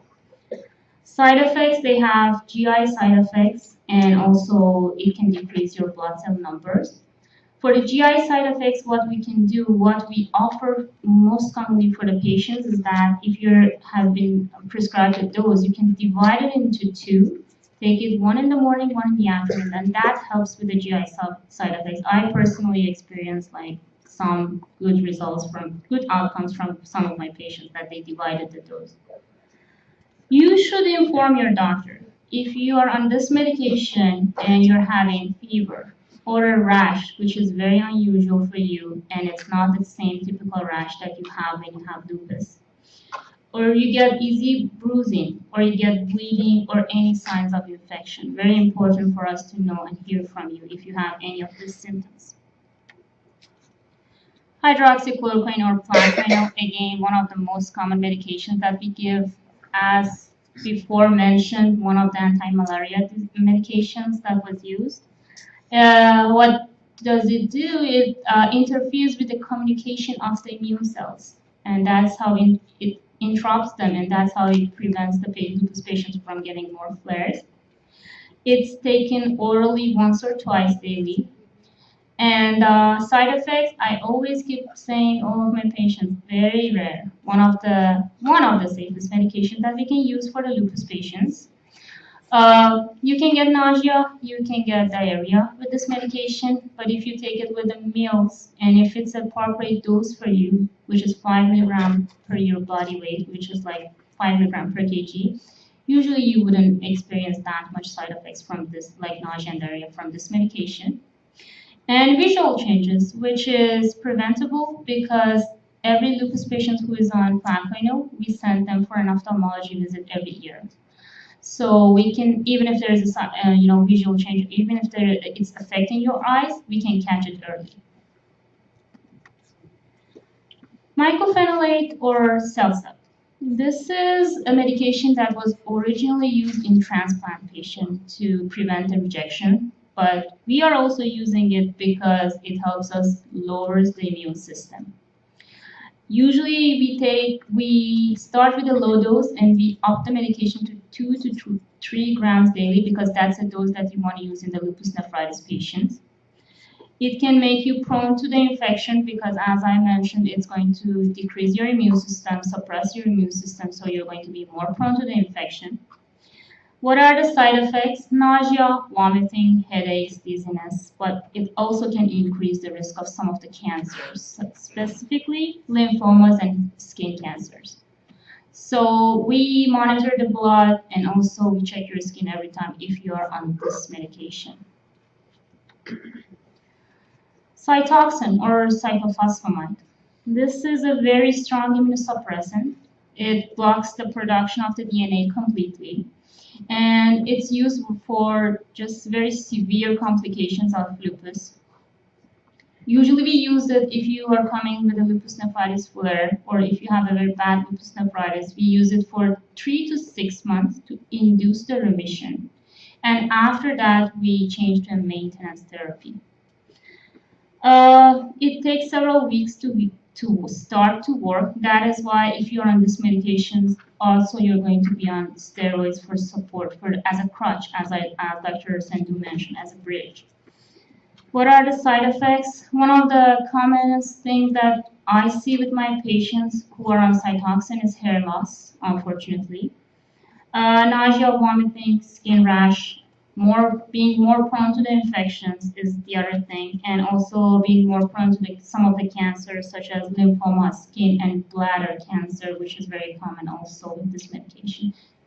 Not very common, but common between the other cancers. The most common is bladder cancer.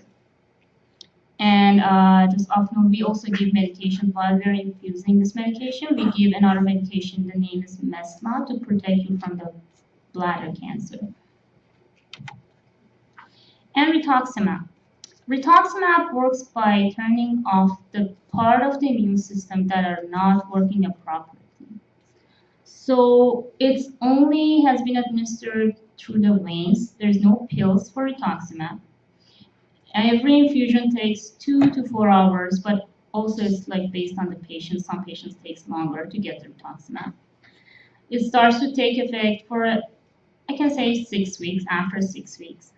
And side effects, mostly the side effects are during the infusion. It drops the blood pressure, it can give you allergic reactions, but also you can have more frequent infections, infertility, and also, again, as I mentioned before, mild flu-like symptoms, which is part of kind of like the infection and very common after the first infusion, but after that, it's most common that you're not going to experience this.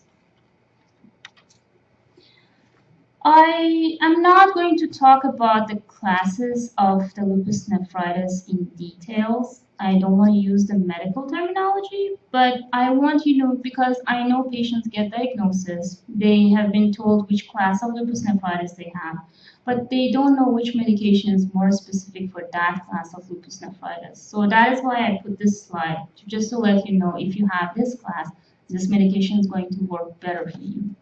So if you've been diagnosed, you had the biopsy and you've been diagnosed with class 1 lupus nephritis, usually we just treat the symptoms. We don't give a specific medication for the class 1 lupus nephritis.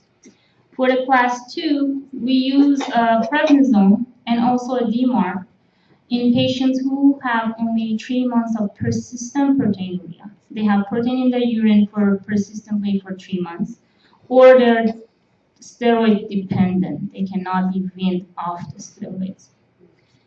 If you have class 3 or 4, that comes, especially class 4, then we have to be more aggressive. Usually we start the treatment with the infusion of cyclophosphamide or Cytoxan, or we give CellCept with pretty much high dose steroids, and then after 6 months we can switch to CellCept or Imuran or both of them, at least for 3 years till the patient is completely stable.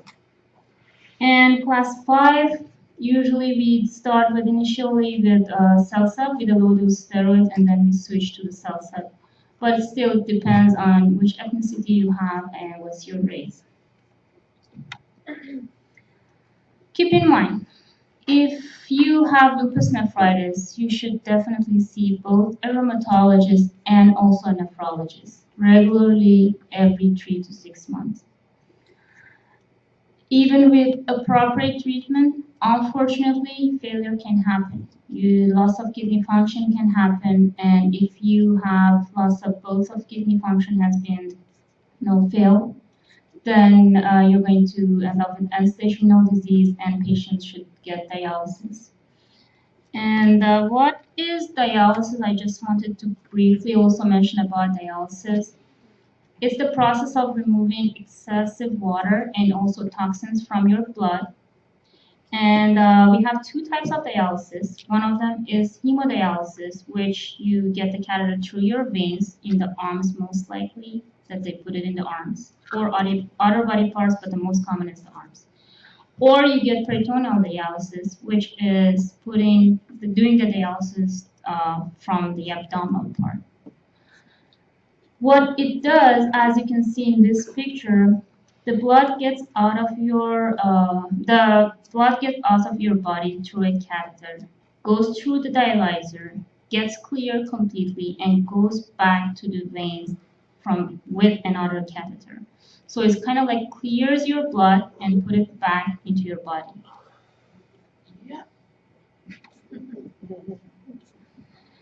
What are the survival rates? There are factors that can affect your survival rate. How well you have been treated.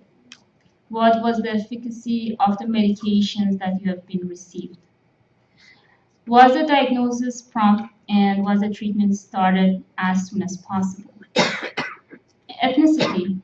Out of all the databases that we have in the literature, I can say 40% of the lupus nephritis patients are the Black patients, 38 patients are whites, 15% Hispanics, 5% Asians, and 2% Native Americans. So it's more common in the Black patients. But the survival rates actually, as Dr. Sandhu mentioned, nowadays it's really good. The 5-year is 95%, 10-year 91%, and 20-year 78%. My last slide is about the non-medical treatment. How do we live with lupus? The first thing, eat well. If you have a kidney problem, you have to definitely be on a specific diet. Low sodium, low potassium, low phosphorus. Every nephrologist is going to keep telling you this on every visit. Exercise, well, there are exercise programs that are supported by the Lupus Foundation of America. It's available at shoplupus.org. And also these days, pretty much most of us, we have like smartphones. There are apps on them that teaches you how to do exercise, but do not start an exercise on an app before you discuss that with your doctor, because not every exercise can help you, and not every exercise is appropriate for you. Avoid smoking and alcohol, as we mentioned. Avoid medications that can worsen your kidney function, such as NSAIDs. And support system. I keep emphasizing this, that a good doctor-patient relationship is very important. And also a good supporting family is the most important thing for a lupus patient. I always ask my patients to bring the families to their appointment so I can talk to them. And the last thing that is also one of the most important things is that get involved in your care. Know about your diagnosis, know about the medications that you're taking, know about the side effects. What should you expect in this diseases? What should you expect if you're taking, even if it's Black women, even if your doctor is taking, telling you to take Motrin, know what should you expect as a side effect.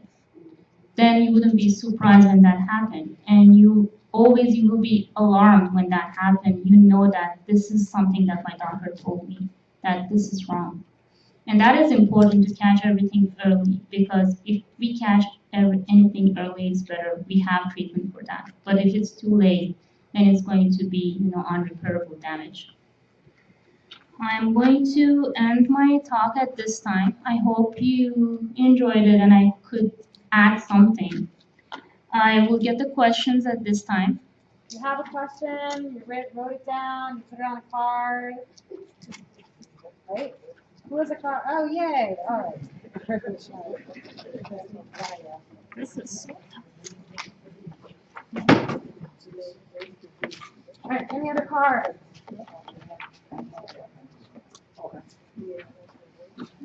thank you. Anything positive for the outcome of lupus nephritis patients? Yes. As I mentioned, the survival rates are really high.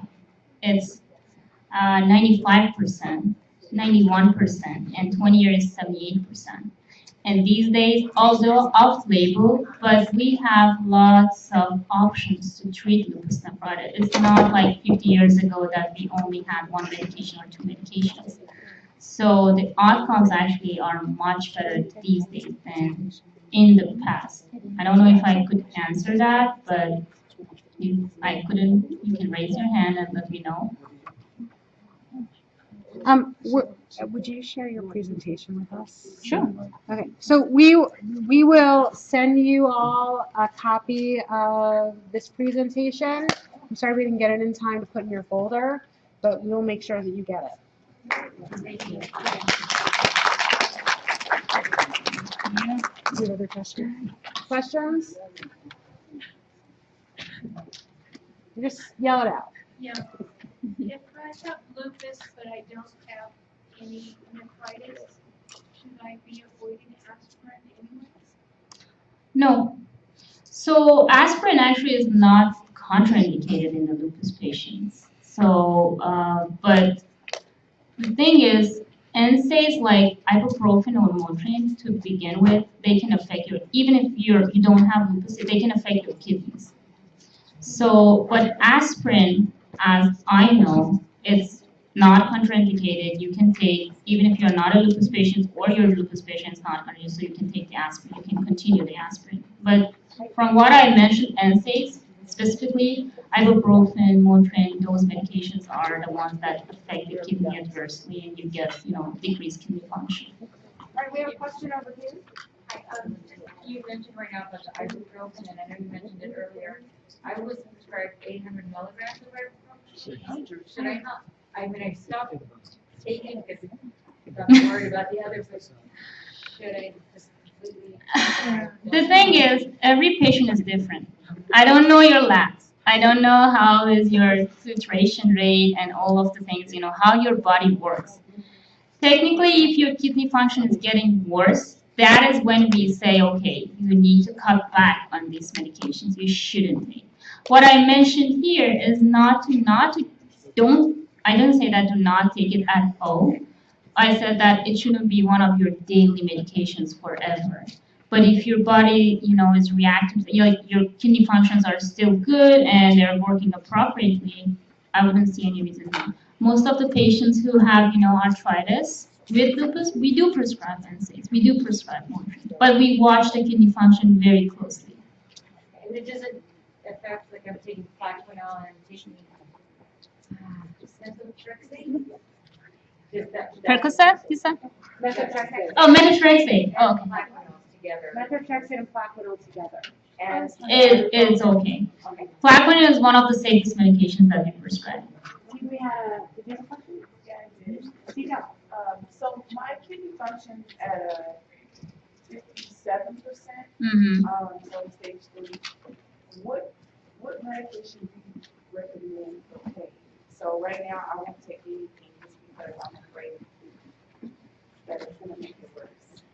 I would say it depends on what is causing the pain first, because sometimes if it's the inflammation. Still, I can say Tylenol is safer if your kidney function is not doing better, like not good. Tylenol is safer, but it depends on how well your liver is working. Because if you have problems with the liver, I wouldn't suggest also Tylenol.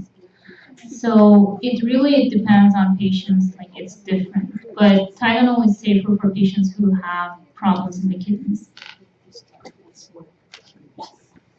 What about for constant UTIs, constant kidney stones, and they have yet to, this has been ongoing probably like 6 years, and I've yet to see a kidney specialist. You haven't seen a kidney specialist? So if you have constant UTIs, I would definitely recommend a urologist, because there should be a problem with the urinary system. Either there's a problem with the structures, or there's because otherwise I cannot see any reason that why some patients get, repeatedly they get UTI and it's not getting better. It's not just UTIs, it's also the kidney infections and kidney stones as well. I would definitely recommend to see a urologist and also a nephrologist. They have to do scans.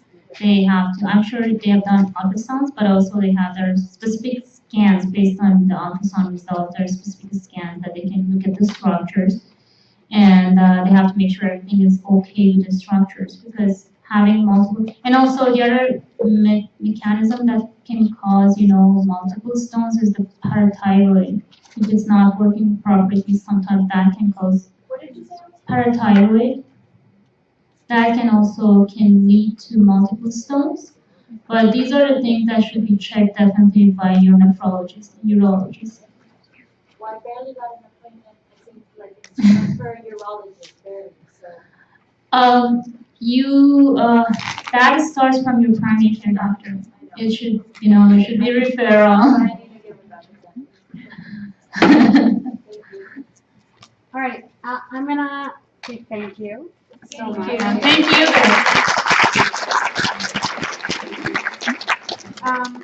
We're gonna take a 2-minute, like 7-inning stretch, get up, stretch, for a second and then sit back down, because we have one more presenter who is super special, and then you're gonna want to hear what they say. And I promise you out of here in a time. So keep everything in stretch, everyone up, take a little stretch, sit back down, and we'll get back started.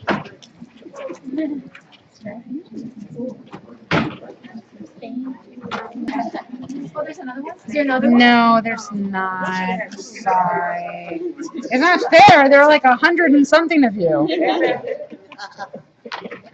All right, I'm going to introduce Miss K.L. Jones, which means, Al, you need to come on down. Come on down, woman.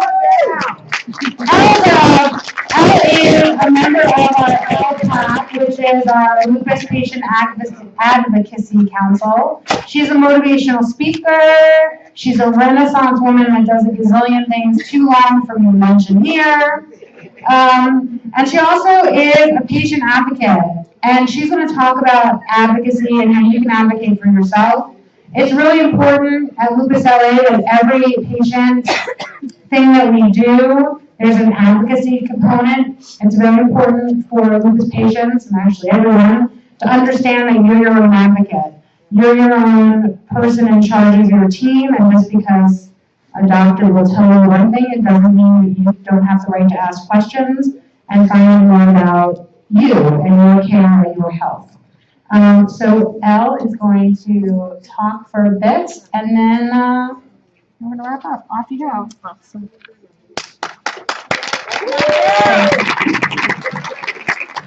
Thank you very much, Toby, and everyone. I feel like I want to grab like a marker and just be like Annalise Keating, how to get away with lupus on the board, right? So you have to be a How to Get Away with Murder fan to really get that. I think this clicker, yep, all right, perfect. Or nothing. Oh, okay. All right, so before I get started, just by a show of hands, because I know we've done this already, but I was sitting down so I couldn't see you. I just want to identify my fellow lupus warriors, because that's what we are. So if you have lupus, please raise your hands. I see you, I honor you, and I celebrate you. I celebrate the warrior in you. I celebrate the fight that you go through every single day. And that's why I'm excited about this patient conference, because it gives us an opportunity to come together to remind us we are not alone. And that there is strength and power in numbers, and there are people who care about us and want to see us get better and live, not just survive, but thrive through life, right? All right, and so that's why we're going to talk about unleashing the power of your voice for lupus advocacy. If you know anything about me, I am a storyteller, and that doesn't mean a storyteller like a liar. Okay, there's a difference. But I firmly believe in the power of storytelling and the place that it has in lupus advocacy. When I was first diagnosed, I had been misdiagnosed for about 6 years. And I'm kind of getting ahead of myself a little bit. And I remember being in denial when I first received my diagnosis.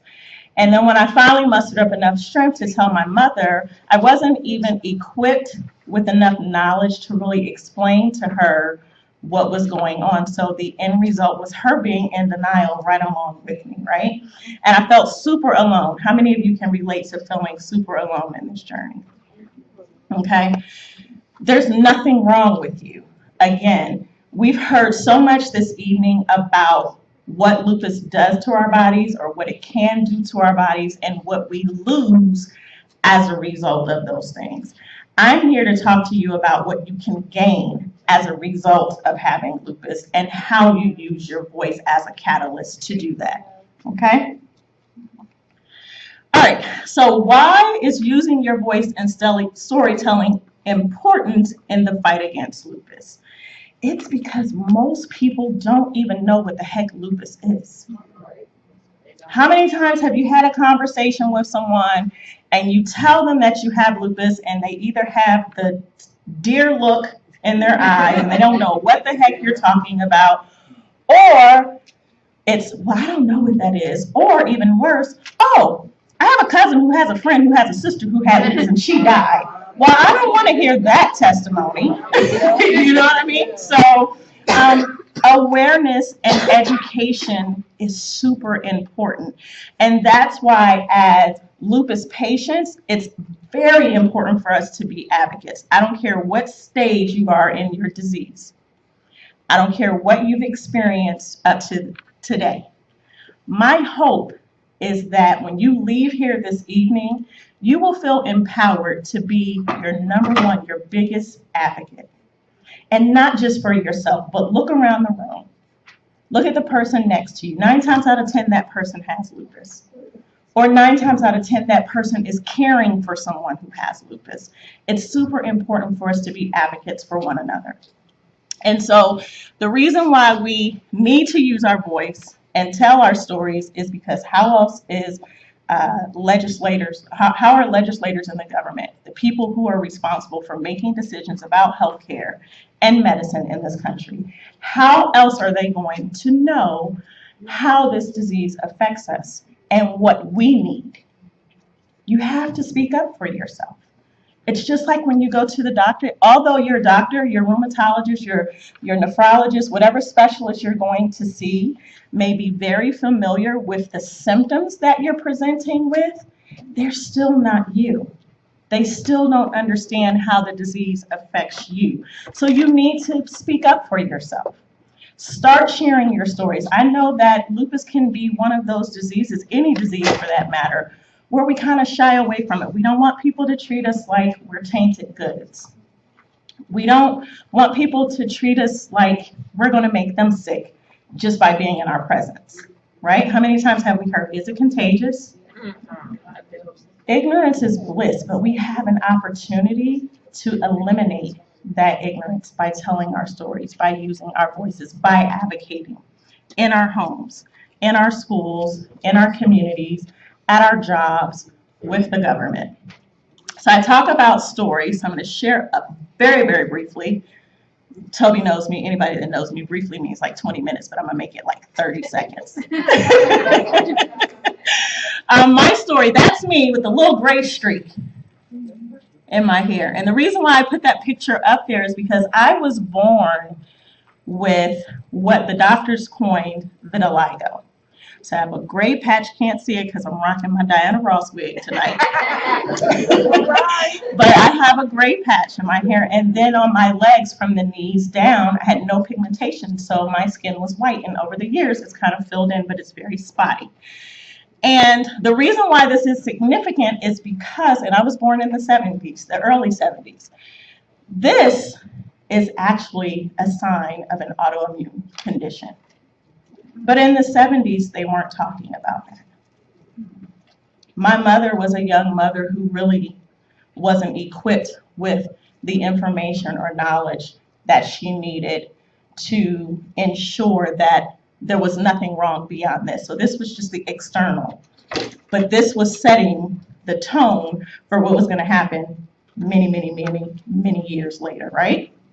And then I became a young mother. At the age of 20, that's the second picture with my oldest daughter. And I got sick very soon after. I couldn't understand why. I was in college. I was very active up to that point.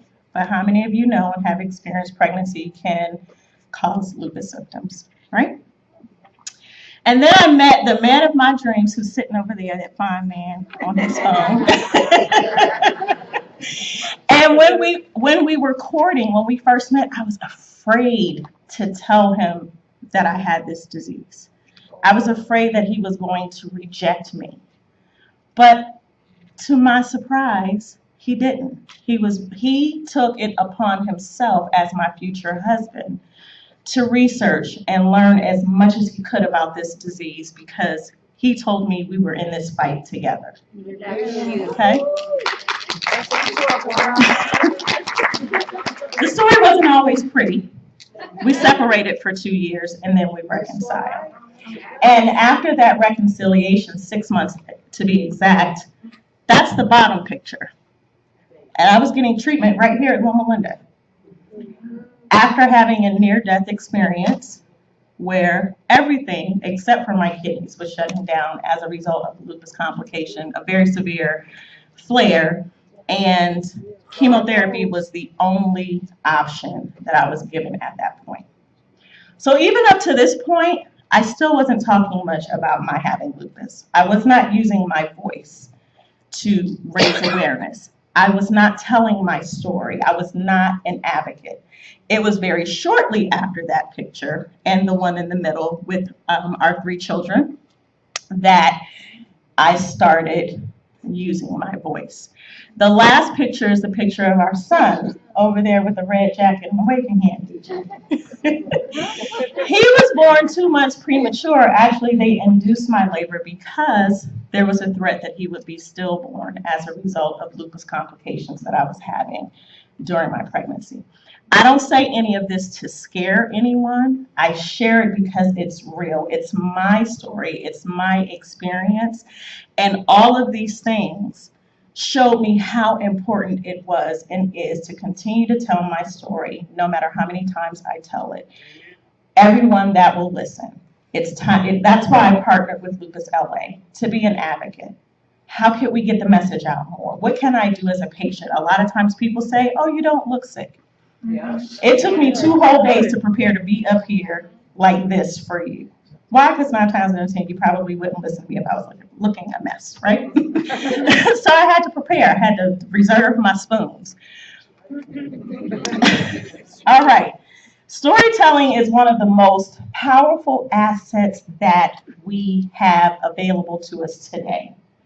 And if we want to make an impact and inspire action to change, we're going to have to start telling those stories. So I want you to ask yourself, you have paper in your folders, you can write this down, ponder on it later tonight, but ask yourself this question.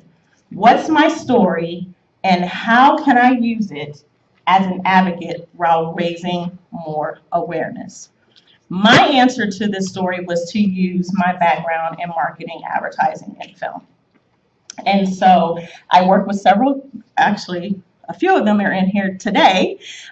Several years ago, I wrote and produced a PSA, a lupus awareness PSA, and also launched the first ever lupus awareness beauty campaign where I partnered with a cosmetic brand that made lipsticks and makeup that was out of all natural products that was safe for us as lupus patients to wear. And so I took what I knew. I took what I was good at, and I partnered with someone and other people to help tell these stories, to show the many different faces of lupus, to tell the many different stories, to affect change. That video that we did over 3 years ago has close to 50,000 views on YouTube. So people are still commenting, people are still watching it. It's impactful. Don't ever think that your story is too small that it won't have an impact on those who hear it. As a result of that project or those projects, I've been awarded by government officials from Columbus, Ohio to Moreno Valley, California, because of my advocacy work. And it's just a reminder to me of how important it is. There are days, trust me, more often than not, when I want to just crawl in my corner and not talk about it. I don't want to share with anybody. Sometimes I want to feel sorry for myself. I'm in so much pain. I'm tired. I don't want to do anything. But I know that if I cower down and do that all the time, there's somebody else like me that's suffering because they're waiting for someone like me, someone like you to open up your mouth and share what you're going through. To go to DC, like we have some advocates flying right now as we speak and some leaving tomorrow along with Toby, to go to Capitol Hill and begin to share why it's important that more people get involved. All right, identify who your audience is, and that simply means who needs to hear my story and why. We've already talked about it. Your first place is your family. I was very shocked and surprised. If some of you saw me, I broke down in the lobby crying because my mother and her amazing self gathered some family members of mine together to be here tonight, and some of them are here from Sun City, some are from Las Vegas. And it just speaks to the power, it speaks to the level of love that my family has for me, but more importantly than that, how important it is for them to learn more about this disease and what they can do to become advocates and help us all to tell our stories, to get more help. All right, I'm getting the 5-minute mark. So identify who your audience is. Your audience could be your child's school. It could be your community center. It could be your family members. It could be your neighbors. It could be your church. It could be at your office if you're still working. Use the opportunity wherever you have to start sharing. How do you share it? You can share it by doing this. Go to Toby, go to Lupus LA, find out what advocacy activities and events they have and how can you be involved. The House Foundation is another organization. Get with Kim House. Kim, raise your hand so people can learn, so you can learn about how you can get involved and be an advocate. Zanae, raise your hand. We have the We Win Foundation in here. There are organizations here right in the IE. You don't have to go all the way to LA. But you have them in LA, but you have some right here in our own backyard that you can start working with these organizations. Use video. That was the #1 way. That's how I grew my audience and shared my story so quickly. And it just opened up the door for many other opportunities. I just started recording. It doesn't have to be anything professional or perfect. Just hit the record button and start sharing your story. How can I use the power of my story to help others living with lupus? If there's something missing that you want, create it. That's the best inventions are created out of a need, out of necessity. Get with some of these ladies that I've pointed out. Get with Toby again. Find out what you can do, how you can help. These are the different ways that you can begin to share your story. Write a blog if you like writing. If typing or writing is too challenging for you physically, most of us have a talk to text on here. Open up the Notes app on your phone and just start sharing. Share what your experience is. If you have recipes that you've used that have helped you to feel better or kind of minimize the inflammation that you're dealing with, share those recipes. Start a blog. You have access right here. Use it. You have social media. Use it. This is just a t-shirt that I created, and it's the motto that I live by: inspire, change, empower many, and elevate now. And the proceeds from the sale of that shirt goes to lupus awareness. Same thing with the lipstick collection. What's next? We've already talked about it. Unleash the power in your story. Share it authentically with the world. Don't make up stuff. People can read right through it. Just share your story.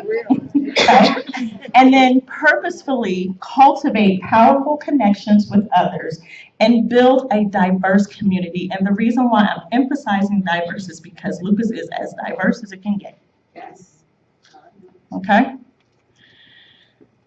Social storytelling, again, that's just on social media, whether you're Facebook head, Instagram, YouTube. Share your story to start increasing your advocacy and lupus awareness efforts. Find your tribe.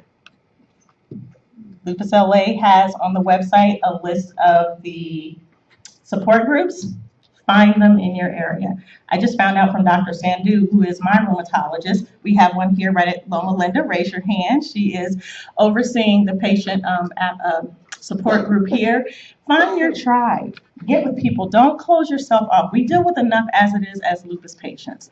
If you are a caretaker or a family member, support your loved one in their journey to find and build community. Show up to the support groups. Show up to the events. My mother and my husband and my aunts, they have all done, and my sister, they've all done an amazing job at doing that. And all of these women are lupus warriors right here. Every single one of us in this picture. And we were supporting a fellow lupus sister who was being recognized for her efforts. So remember this, your story may be about you, but it is not for you. I'll repeat that again. Your story is about you. It's about your experiences. It's about everything that you've gone through in life, but it's not for you. You've gone through what you've gone through. We've gone through what we've gone through so that we can be of service to someone else to help them get through. So that's it. Use your voice and your stories for lupus advocacy. Don't wait until next week. Do it now. Go home and write a post. Get on social media. Text somebody. Call somebody. Tell them about the patient conference that happened tonight. You can do it now. You have the power to. Thank you. I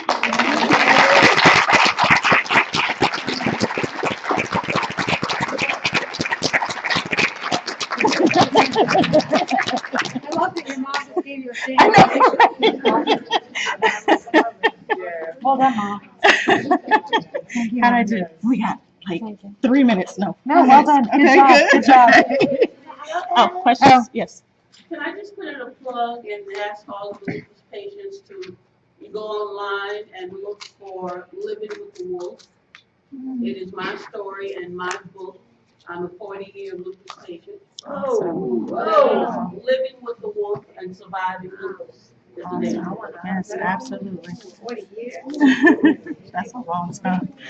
I think that we could probably sit here for a long. Oh, was there? I'm sorry. I didn't see that. Yes. That make that. It's sold out, but it's coming back.